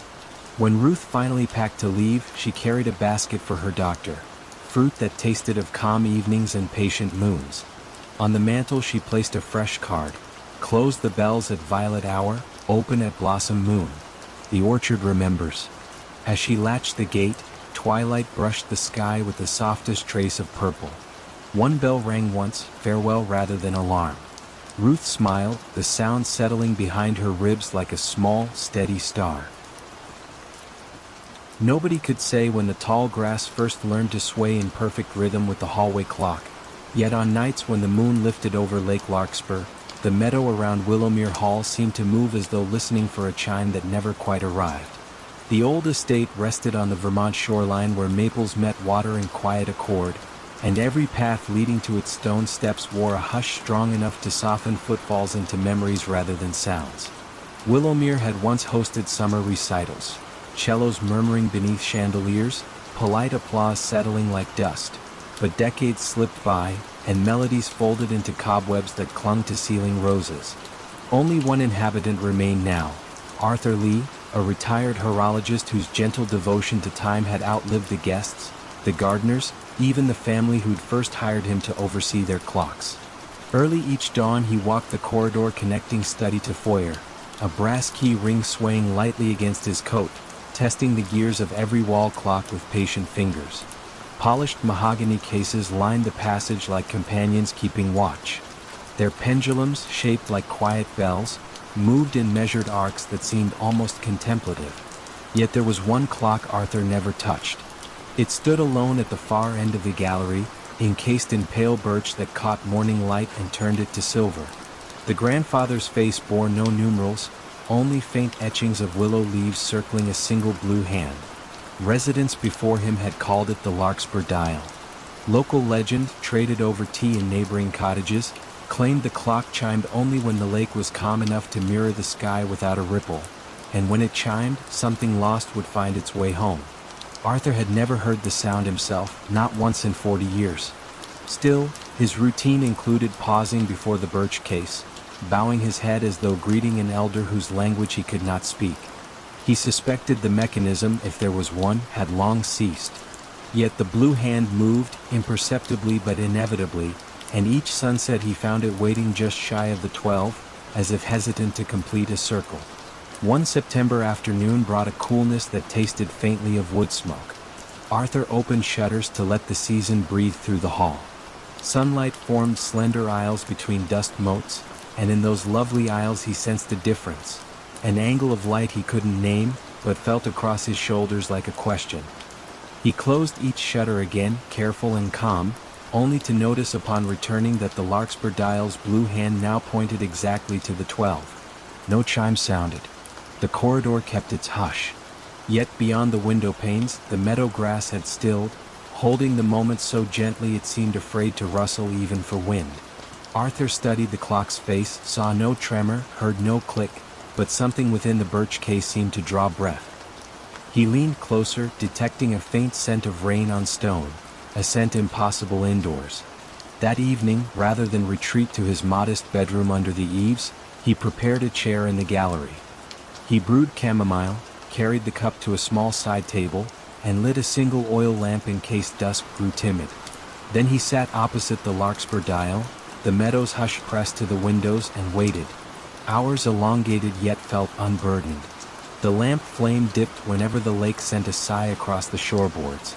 Sometime near midnight, when even the crickets quieted to a murmuring pulse, the blue hand twitched. A soft metallic hum rose within the birch, nothing abrupt, merely a thread of sound unwinding. Arthur exhaled, and at that gentle release the hum gathered warmth, swelling until it unfurled into a solitary chime. It was neither bright nor mournful. It carried the subdued tone of distant church bells heard through first snow. The sound drifted down the corridor and seeped beneath doors, resting on each clock face like morning dew. The moment the chime faded, a second sound arrived, delicate footsteps upon parquet flooring deep within the house. They paced slowly, thoughtfully, the way one walks through a space both remembered and unknown. Arthur stood but did not call out. He traced the steps by ear until they seemed to pause beside the grand staircase.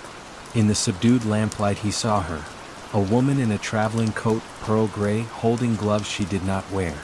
Silver hair brushed her collar, but her bearing hinted at younger days spent in fluted concert halls.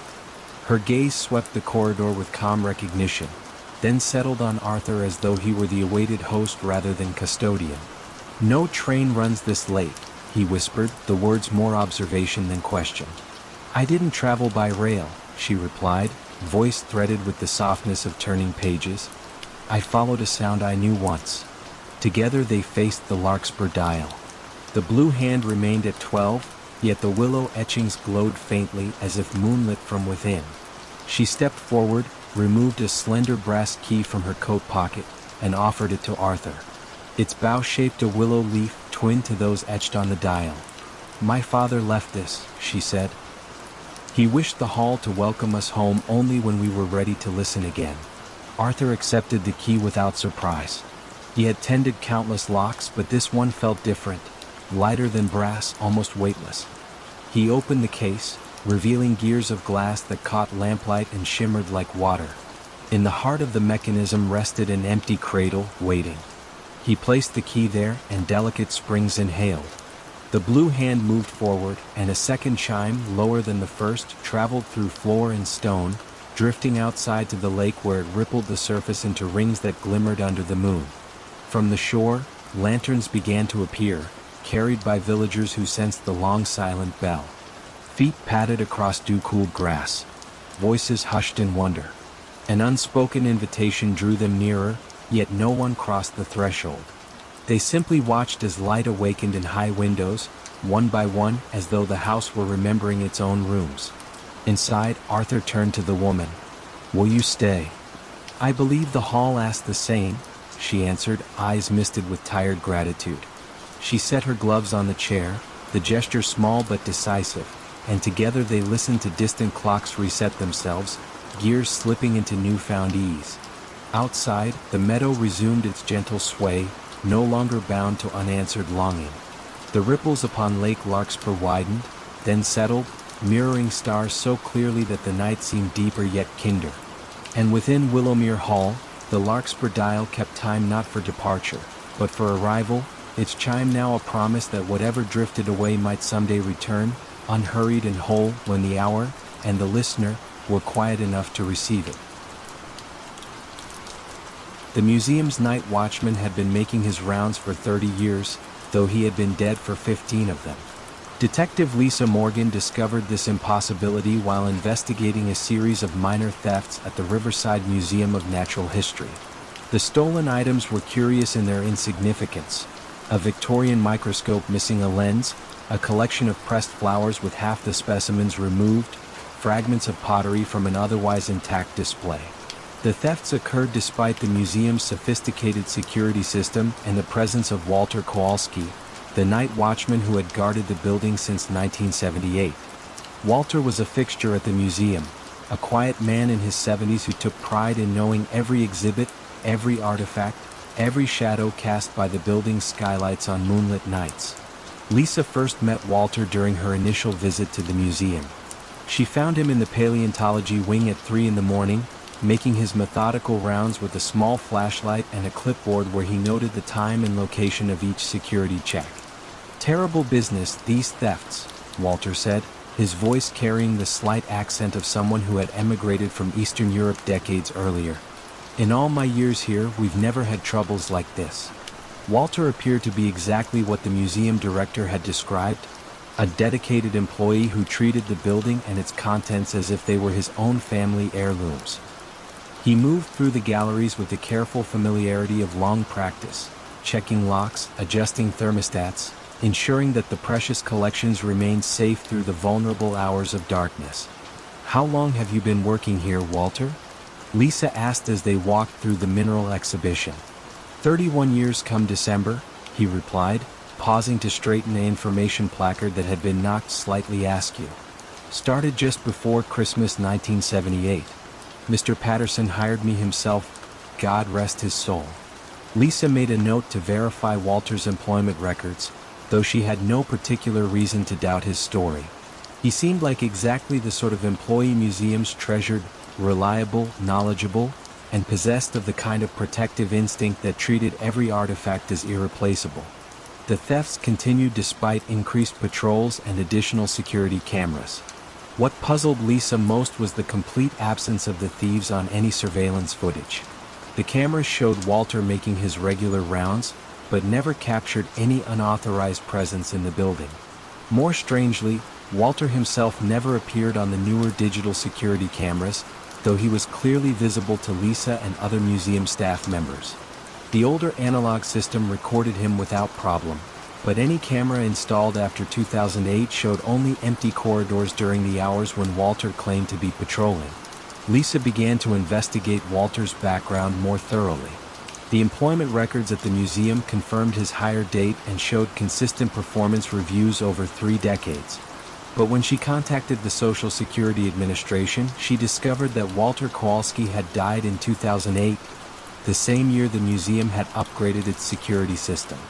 According to the death certificate, Walter had suffered a heart attack while on duty, found the next morning in the museum's Egyptian collection where he had collapsed during his final rounds.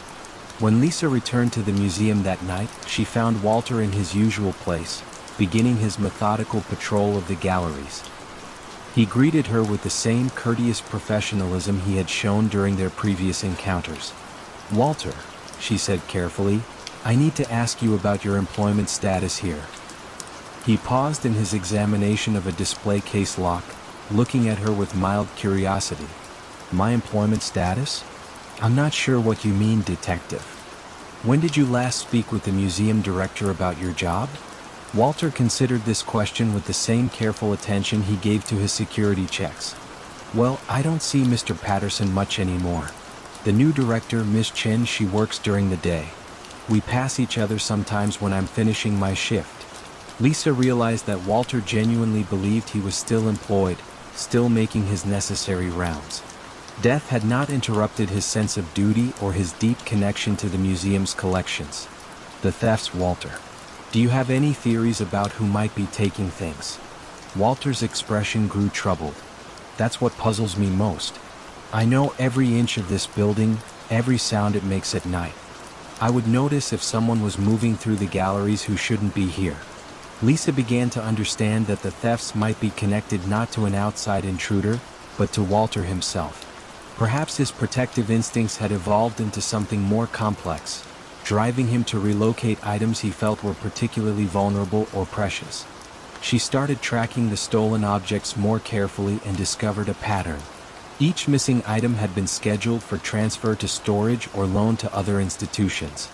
The Victorian microscope was being decommissioned due to damage. The pressed flowers were being removed from display for conservation work. The pottery fragments belonged to a collection that was being reorganized. Lisa found the missing artifacts in Walter's security office, carefully arranged in a cabinet that appeared only during the night hours. Each object was labeled with a note explaining why it needed protection. "Too fragile for storage, should not be separated from collection. Mr. Patterson would want this displayed." "Walter," Lisa said gently when she discovered his secret preservation project, "these items need to be returned. The museum staff knows how to care for them properly." Walter looked at the cabinet with obvious distress. "But they're changing everything, detective. Moving pieces, storing things away. This museum is losing its soul." Lisa spent the rest of that night talking with Walter about the nature of museums, how they must evolve to continue serving their mission of education and preservation. She helped him understand that change could coexist with respect for the past, that proper conservation sometimes required difficult decisions. Lisa never saw Walter again, though the museum staff reported that the night shift felt different afterward. Less watched, somehow, but also less protected. The theft stopped completely, and the building settled into a new rhythm of security that relied entirely on electronic systems and human guards who cast shadows on the cameras that recorded them. Sometimes, on particularly quiet nights, the current security staff reported hearing footsteps in empty corridors and the soft click of a flashlight being turned on and off. But these sounds carried no menace, only the echo of eternal vigilance keeping watch over treasures that deserved protection, whether the guardian walked among the living or had moved beyond such distinctions. The Garden Keeper's Secret. The roses in Whitmore Estate's abandoned garden bloomed in December, their petals untouched by frost. Emma Patterson discovered this impossibility during her first winter as caretaker of the property. The estate had been empty for 3 years, ever since the last member of the Whitmore family had passed away. Emma's job was simple: maintain the basic structure, ensure the pipes didn't freeze, and prepare the property for eventual sale. The garden lay behind the main house, enclosed by high brick walls that had been built in the Victorian era. Emma had avoided it during her first months on the property. The space felt too intimate, too personal to disturb. But when December brought its first hard freeze, curiosity drew her to the garden's wrought iron gate. Inside, she found a wonderland that defied the season. Roses climbed the brick walls in impossible abundance. Their blooms were perfect, deep red, soft pink, creamy white, as if summer had taken refuge in this single sheltered space. Emma walked the gravel paths in amazement. Not only were the roses blooming, they were meticulously maintained. Someone had been pruning, weeding, and caring for this garden despite the estate's abandonment.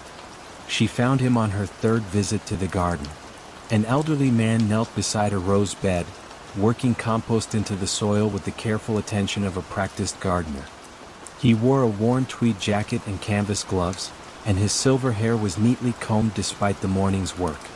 "Good morning," Emma called softly, not wanting to startle him. The man looked up with mild blue eyes and a gentle smile. "Ah, you must be the new caretaker. I'm Arthur Henley. I hope you don't mind my being here." Emma stepped closer, noting the quality of his work. The rose beds were immaculate, the paths swept clean, every plant showing signs of expert care. "I don't mind at all, but I'm curious. How long have you been tending this garden?" Arthur sat back on his heels, considering the question. "Oh, 40 years or so. Started when I was head gardener for old Mr. Whitmore. Seemed ashamed to let it all go to ruin after he passed." "The family never mentioned a gardener," Emma said carefully. "Are you sure it's all right for you to be here?" "The Whitmores were always very kind to me," Arthur replied, returning his attention to the soil. "I like to think they wouldn't mind me keeping things tidy." Emma left Arthur to his work, but the encounter puzzled her. If he had been the estate's gardener, surely his continued presence would have been mentioned in the property management documents. She made a note to contact the lawyers handling the estate. The law firm's response was prompt and slightly impatient. There was no record of an Arthur Henley ever being employed at Whitmore Estate. No arrangements had been made for garden maintenance. The family had specifically requested that the grounds be left unattended until the sale was finalized. When Emma returned to the garden the next morning, she found Arthur deadheading roses with a pair of silver secateurs that caught the weak winter sunlight. "Arthur," she said gently, "I need to ask you about your arrangement with the Whitmore family." He paused in his work, studying a particularly fine bloom before carefully cutting it and laying it in a wicker basket beside him. "I started working here in 1962, he said slowly. Young Mr. Edward had just inherited the property from his father. I was 23, fresh out of horticultural college. Edward gave me free rein with this garden. Said it was his mother's favorite place, and he wanted it to stay beautiful in her memory." Arthur's eyes grew distant, focused on something beyond the garden walls. Edward's wife, Patricia, loved the roses too. She would bring her tea out here every afternoon, sit on the bench by the fountain. After she died, Edward stopped visiting the garden. But he asked me to keep it going. For her sake, he said. Emma listened, calculating dates in her head. If Arthur had started working here in 1962 at age 23, he would now be in his 80s. That seemed plausible, though he moved with the vigor of a much younger man. "And after Edward passed away?" she asked. "Well, the garden still needed tending, didn't it?" Arthur smiled, returning to his roses. "The roses don't know their gardener is gone. They still need pruning, feeding, protection from pests. It wouldn't be right to abandon them." Over the following weeks, Emma found herself looking forward to her visits with Arthur. He was a fountain of knowledge about horticulture, sharing techniques he had learned over decades of careful observation. He spoke of the garden's history with intimate familiarity, describing renovations and plantings that had occurred long before Emma was born. She began to research the estate's history more thoroughly. In old photographs from the local historical society, She found images of the garden in its prime. And there, in a 1963 photograph labeled "Head Gardener with Prize-Winning Roses," was a young man who looked remarkably like Arthur. The resemblance was unmistakable, but something nagged at Emma's mind. She studied the photograph more carefully, then compared it to her memory of Arthur as she had seen him that morning. The young man in the photograph and the elderly gentleman in the garden looked not just similar, but identical in every detail except age. Emma's unease grew when she realized that Arthur never seemed to arrive at or leave the garden. He was simply there each morning when she visited, and gone by evening when she locked the estate's gates. She began varying her schedule, arriving at different times, but the pattern held. Arthur existed only within the garden's walls, only during the daylight hours when the roses needed tending. One February morning, Emma found a leather-bound journal left on the garden bench. The pages were filled with careful records of plantings, weather observations, and seasonal maintenance notes, all written in a neat, old-fashioned hand. The entries spanned decades, documenting the garden's evolution from the 1960s through the previous week. The final entry, dated the day before, read simply, "The new caretaker understands the importance of this place. The roses will be safe in her care.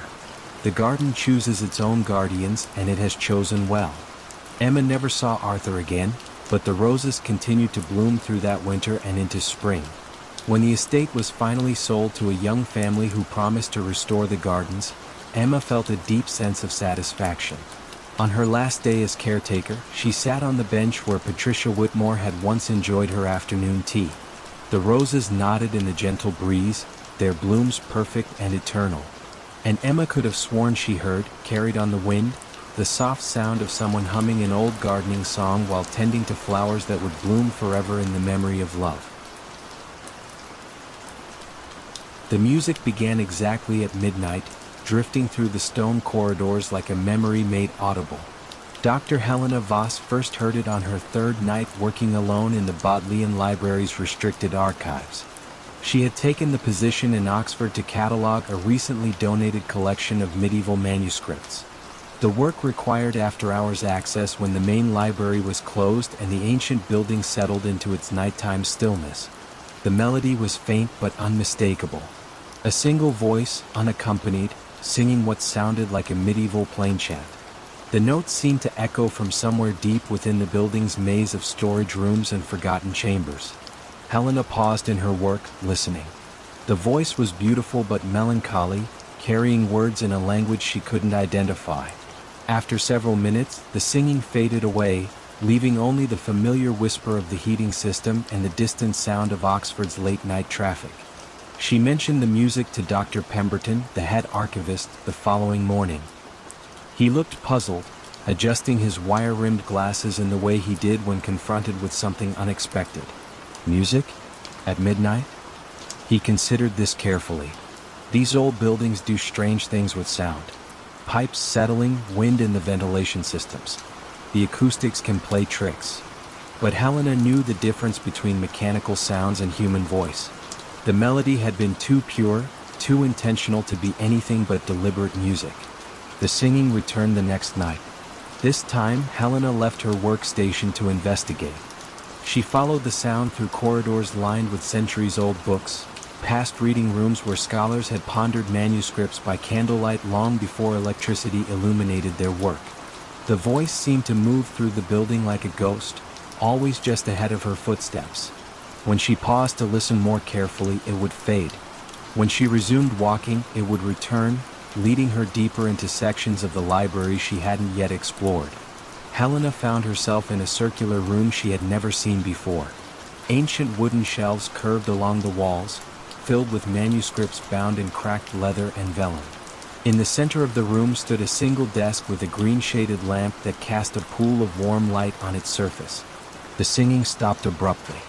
In the sudden silence, Helena noticed that the manuscripts surrounding her were all musical notation. Medieval chants, Renaissance madrigals, compositions and systems of notation she had only read about in academic papers. On the central desk lay an open manuscript. The pages were cream-colored vellum, covered with musical notes drawn in faded brown ink. At the top of the page, written in elegant Latin script, were the words Cantus Memoriae, Song of Memory. Helena approached the desk carefully. The manuscript was clearly medieval, possibly 13th century. The musical notation was beautifully illuminated with tiny painted flowers and birds that seemed to dance between the staff lines. But what struck her most was the condition of the pages. Despite their apparent age, they showed no signs of deterioration. No foxing, no brittle edges, no fading of the illuminations. She photographed several pages with her phone, intending to research the piece later. But when she reviewed the images the next morning, they showed only blank vellum. No musical notation. No illuminated decorations. Nothing. Helena returned to the circular room the following night. This time she brought proper archival photography equipment. But when she reached the place where the room should have been, she found only a storage closet filled with cleaning supplies. She spent hours retracing her steps, exploring every corridor and chamber she could access. The circular music room had vanished as completely as if it had never existed. The midnight singing continued, night after night. Helena began to recognize recurring melodic phrases, patterns that suggested this was not random vocalization but a complete, structured composition. She started bringing a small recorder to work, hoping to capture the music for analysis. The device picked up only silence, even when the singing was clear and distinct to her ears. Helena delved into the history of the Bodleian Library, searching for any reference to musical manuscripts or mysterious phenomena. In a 19th century librarian's journal, she found a curious entry. The night music continues to perplex. Brother Thomas insists he hears plain chant in the early hours, always the same melody. I have searched every chamber and found no source. Perhaps the stones themselves remember the prayers once sung within these walls. Further research revealed that parts of the library had been built on the foundations of a medieval monastery. The monks of St. Bartholomew had been known for their musical scholarship and had maintained one of England's finest collections of sacred music before the dissolution. Helena began to understand that she might be hearing not present music, but musical memory embedded in the very stones of the building. The voice that sang each midnight belonged to no living person, but to the accumulated echo of centuries of devotional song. On her final night in the archives, Helena completed her cataloging work early and sat quietly in the main reading room, waiting for midnight. When the familiar voice began its nightly song, she didn't try to follow it or record it. Instead, she simply listened. The melody was heartbreaking in its beauty, carrying within its notes all the longing and faith of voices long silenced. It spoke of dedication to something larger than individual existence, of the human need to create beauty even in isolation, of the way music could bridge the gap between the living and the dead. As the song faded with the approach of dawn, Helena whispered a quiet thank you to the darkness. Some gifts, she had learned, were meant to be received rather than captured. Some mysteries were more beautiful when left unsolved. The music stopped after that night. But sometimes, when Helena worked late in other libraries and archives around the world, she would pause in her cataloging and listen carefully to the silence. And occasionally, very occasionally, she would catch the faintest echo of that midnight voice, singing its eternal song of memory through the patient stones of ancient buildings. The antique map showed streets that had never been built and a river that had changed its course 50 years too soon. Professor Julia Brennan found the map in a collection donated to the University of Vermont's Geography Department. It was beautifully drawn on heavy parchment, depicting the town of Millbrook, Vermont, in exquisite detail. The cartographer's signature in the lower right corner read M. Thorne, 1952. What puzzled Julia was the map's impossible accuracy about things that hadn't yet happened. It showed the bypass highway that wasn't built until 1967. It depicted the shopping center constructed in the 1980s. Most remarkably, it showed the Millbrook River following a channel it had only carved after the Great Flood of 1978. Julia had been researching historical cartography for her dissertation on how maps reflect both geography and aspiration. This particular map seemed to document not the past, but somehow, impossibly, the future. She drove to Millbrook on a gray October afternoon to investigate. The town sat nestled in a valley between gentle hills, its main street lined with maple trees that had turned brilliant shades of gold and crimson. It was exactly as depicted on the mysterious map, down to the smallest details. At the Millbrook Historical Society, Julia met Mrs. Eleanor Whitman, a woman in her 70s whose family had lived in the area for generations. Thorne? Mrs. Whitman repeated, adjusting her reading glasses to examine the map Julia had brought. Oh my, yes, that would be Margaret Thorne. She was quite the local character. Spent most of her life drawing maps of places around here. Can you tell me about her? Mrs. Whitman led Julia to a display case in the corner of the small museum. Inside were several maps, all bearing the same signature and displaying the same impossible prescience about future developments. Margaret was born here in 1923, Mrs. Whitman explained. Her father was a surveyor and she learned the trade from him. But Margaret's maps were unusual. She would spend weeks walking every inch of the area she was documenting. People said she could sense things about the land that others couldn't see. Julia examined the maps in the display case. Each one showed a different area of Vermont, and each contained details that shouldn't have existed when it was drawn. A map dated 1954 showed ski trails that weren't cut until the 1960s. Another from 1948 depicted a lake that was created by a dam built in the 1950s. Did anyone ever ask her how she knew these things would be built? Mrs. Whitman smiled, the expression carrying decades of fond memory. All people asked. Margaret would just say she drew what the land wanted to become. She claimed she could see the potential in every hill and valley, every bend in the river. Is she still alive? Margaret passed away in 1985, but she left quite a collection of maps. Her daughter Caroline inherited them all. Julia felt a flutter of excitement. Does Caroline still live in the area? She does indeed. Lives in her mother's old house up on Birch Hill Road. Though I should warn you, Caroline is, well, she's continued her mother's work in her own way. The drive to Birch Hill took Julia through countryside that seemed suspended in eternal autumn. The leaves had reached that perfect moment of color that comes just before they begin to fall. Margaret Thorne's house sat at the end of a gravel driveway, a Victorian cottage surrounded by gardens that looked as carefully planned as any map. Caroline Thorne was a woman in her 50s with her mother's keen eyes and careful manner. She invited Julia in for tea and listened to her questions with the patient attention of someone accustomed to inquiries about her family's unusual legacy. People have always been curious about Mother's maps, Caroline said, serving tea from a delicate china service. Cartographers, historians, land developers who wanted to know how she predicted where roads would be built. And what did you tell them? Caroline moved to a large oak cabinet and withdrew a leather portfolio. I told them the same thing Mother told me.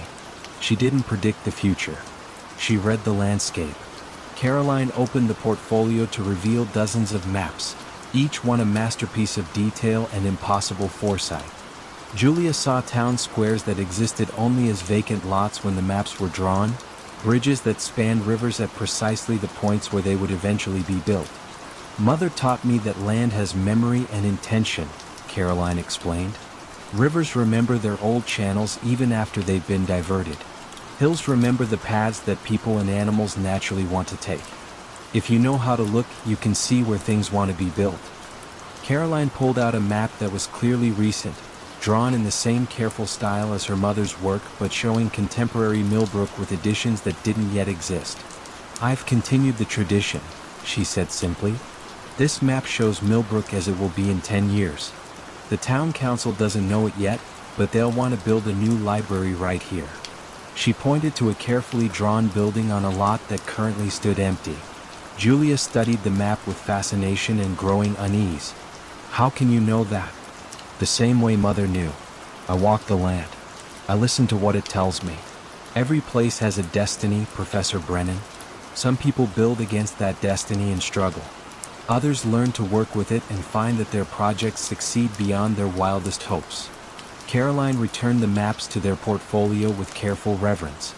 Mother always said that the best maps don't just show where things are. They show where things belong. As Julia drove back to Burlington that evening, she found herself looking at the landscape with new eyes. She noticed the way valleys seemed to channel traffic toward natural crossing points.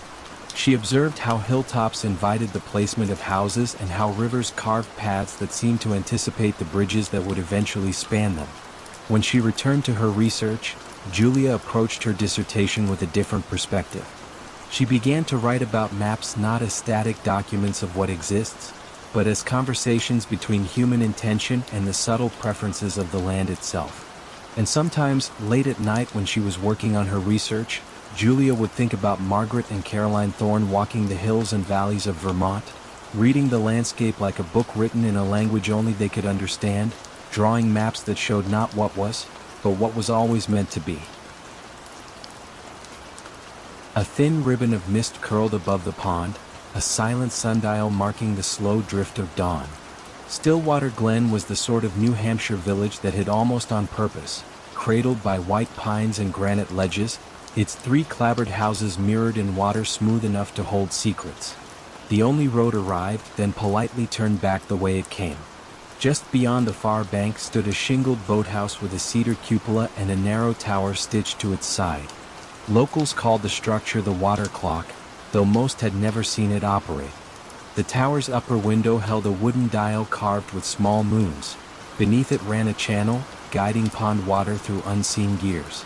Old deeds stated that when the dial revolved at midnight, the glen's level would settle true, neither flooding nor drying, as though time itself checked the pond's pulse. Clara Whitford arrived in midsummer, seeking refuge after a year of hurried city evenings. She rented the vacant lakefront cabin, bringing only field journals, her grandfather's pocket barometer, and a quiet wish for hours wide enough to unfold in. The first night, as frogs stitched soft patterns in reeds, she noticed the tower window pulsing with faint amber. One slow glow, one slow fade, 2 measured to be candlelight. The pond, meanwhile, lay perfectly still, cradling the reflection like an echoed breath. Come morning, Clara asked Mrs. Dyer, who ran the post shack and berry stand, whether the clock still kept time. The woman's smile was gentle, almost apologetic. It keeps its time, she said, wiping dew from cartons of blueberries. Best let it be. There was no further discouragement, only an older hush slipping between their words. Days filled with soft chores, sketching cattails, recording air pressure, noting the pond's glassy patience. Yet each night, somewhere between 11 and 1, the amber glow returned, revolving behind the wooden dial like a guarded heartbeat. Clara, drawn by cautious intrigue, began walking the shoreline at dusk. She discovered that willow leaves nearest the boathouse quivered even on windless evenings, as if stirred by distant machinery. On the 7th night, clouds covered the moon, and darkness pressed gently against the water's skin.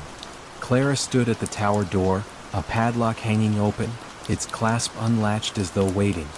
She hesitated, remembered Mrs. Dyer's softened warning, then stepped inside. The air was cool, tinged with cedar and iron.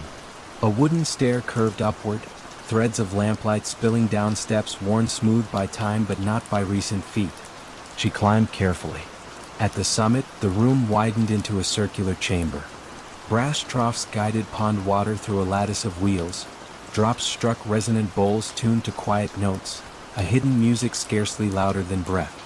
Against the far wall, a work table held quills, corked ink, a single ledger, and a small glass filled to its brim with still pond water that never spilled, no matter how the gears turned. The dial disc, thinner than she expected, rotated once each minute, not by clockwork but by the measured flow beneath. As the disc completed its circle, a single drop lifted from the glass, drawn upward, defying gravity, then stitched itself into the wood before sliding down a narrow groove carved into the tower wall. Outside, the amber glow brightened at that precise moment. Clara watched 5 cycles, feeling her pulse slow to the mechanism's patient cadence. She opened the ledger. Pages smelled of birch and distant rain. Entries stretched back 180 years, each dated simply by season and moon phase. Each carried 3 measured lines. Level, mirror. Sky, listening. Visitor, name. Sometimes the visitor line read none, sometimes an initial followed by a brief note, spoke of forgetfulness, offered silver coin to water, sang lullaby for willow roots. The last entry stood blank, except for yesterday's date. Visitor. The pen lay uncapped, ink unstained. Something within Clara steadied. She wrote her name then, for reasons she could not later explain, added, left the city's noise by the shore. Ink dried instantly, as though absorbed not by paper but by the quiet itself. A soft click answered from below. The sluice gates shifted, releasing a hushed ribbon of water back into the pond. The wooden dial paused, lights dimmed, and within the stillness Clara sensed the pond exhale. She closed the ledger, replaced the cap, and descended, locking the door as she found it, though she could not recall seeing the key. Morning brought silvery calm. The pond mirrored the sky so perfectly that clouds appeared unsure where to drift. Mrs. Dyer handed Clara her mail and, noting her restful gaze, simply said, "You found its rhythm." Nothing more was needed. For the rest of August, Clara tended her studies yet surrendered her nights to the tower. Some evenings she merely sat in the chamber, letting the water music fold around her thoughts. Other times she penned small notations, heard grandfather's watch ticking in the hush, brought cedar shavings as thanks. Each visit closed the ledger line by line, sealing words into the Glen's quiet memoir. On the equinox, when early geese stitched wide verses across gray light, Clara prepared to leave. She entered the tower once more. The ledger waited open, new page unmarked. She wrote, "Visitor, none for now. Level, mirror, sky ready." A final drop rose from the glass and fused into the dial's grain. The amber glow softened to pale apricot, then faded altogether, as though the mechanism had folded into slumber until another seeker required its balance. At dawn she drove the winding road, mist unspooling behind her like thread from a calm loom. Passing the last glimpse of water, she noticed something. The pond reflected two skies, one dawn orange overhead and one slightly deeper blue beneath, layered as carefully as pages in a closed book. She felt no need to puzzle it out. Stillwater Glen would keep its own equations. Far off, perhaps in late hours she could no longer measure, the wooden dial surely resumed its turn, water and time whispering through cedar veins. And somewhere in the ledger a blank line waited, poised between mirror and sky, listening for the next quiet name to complete the pond's gentle arithmetic.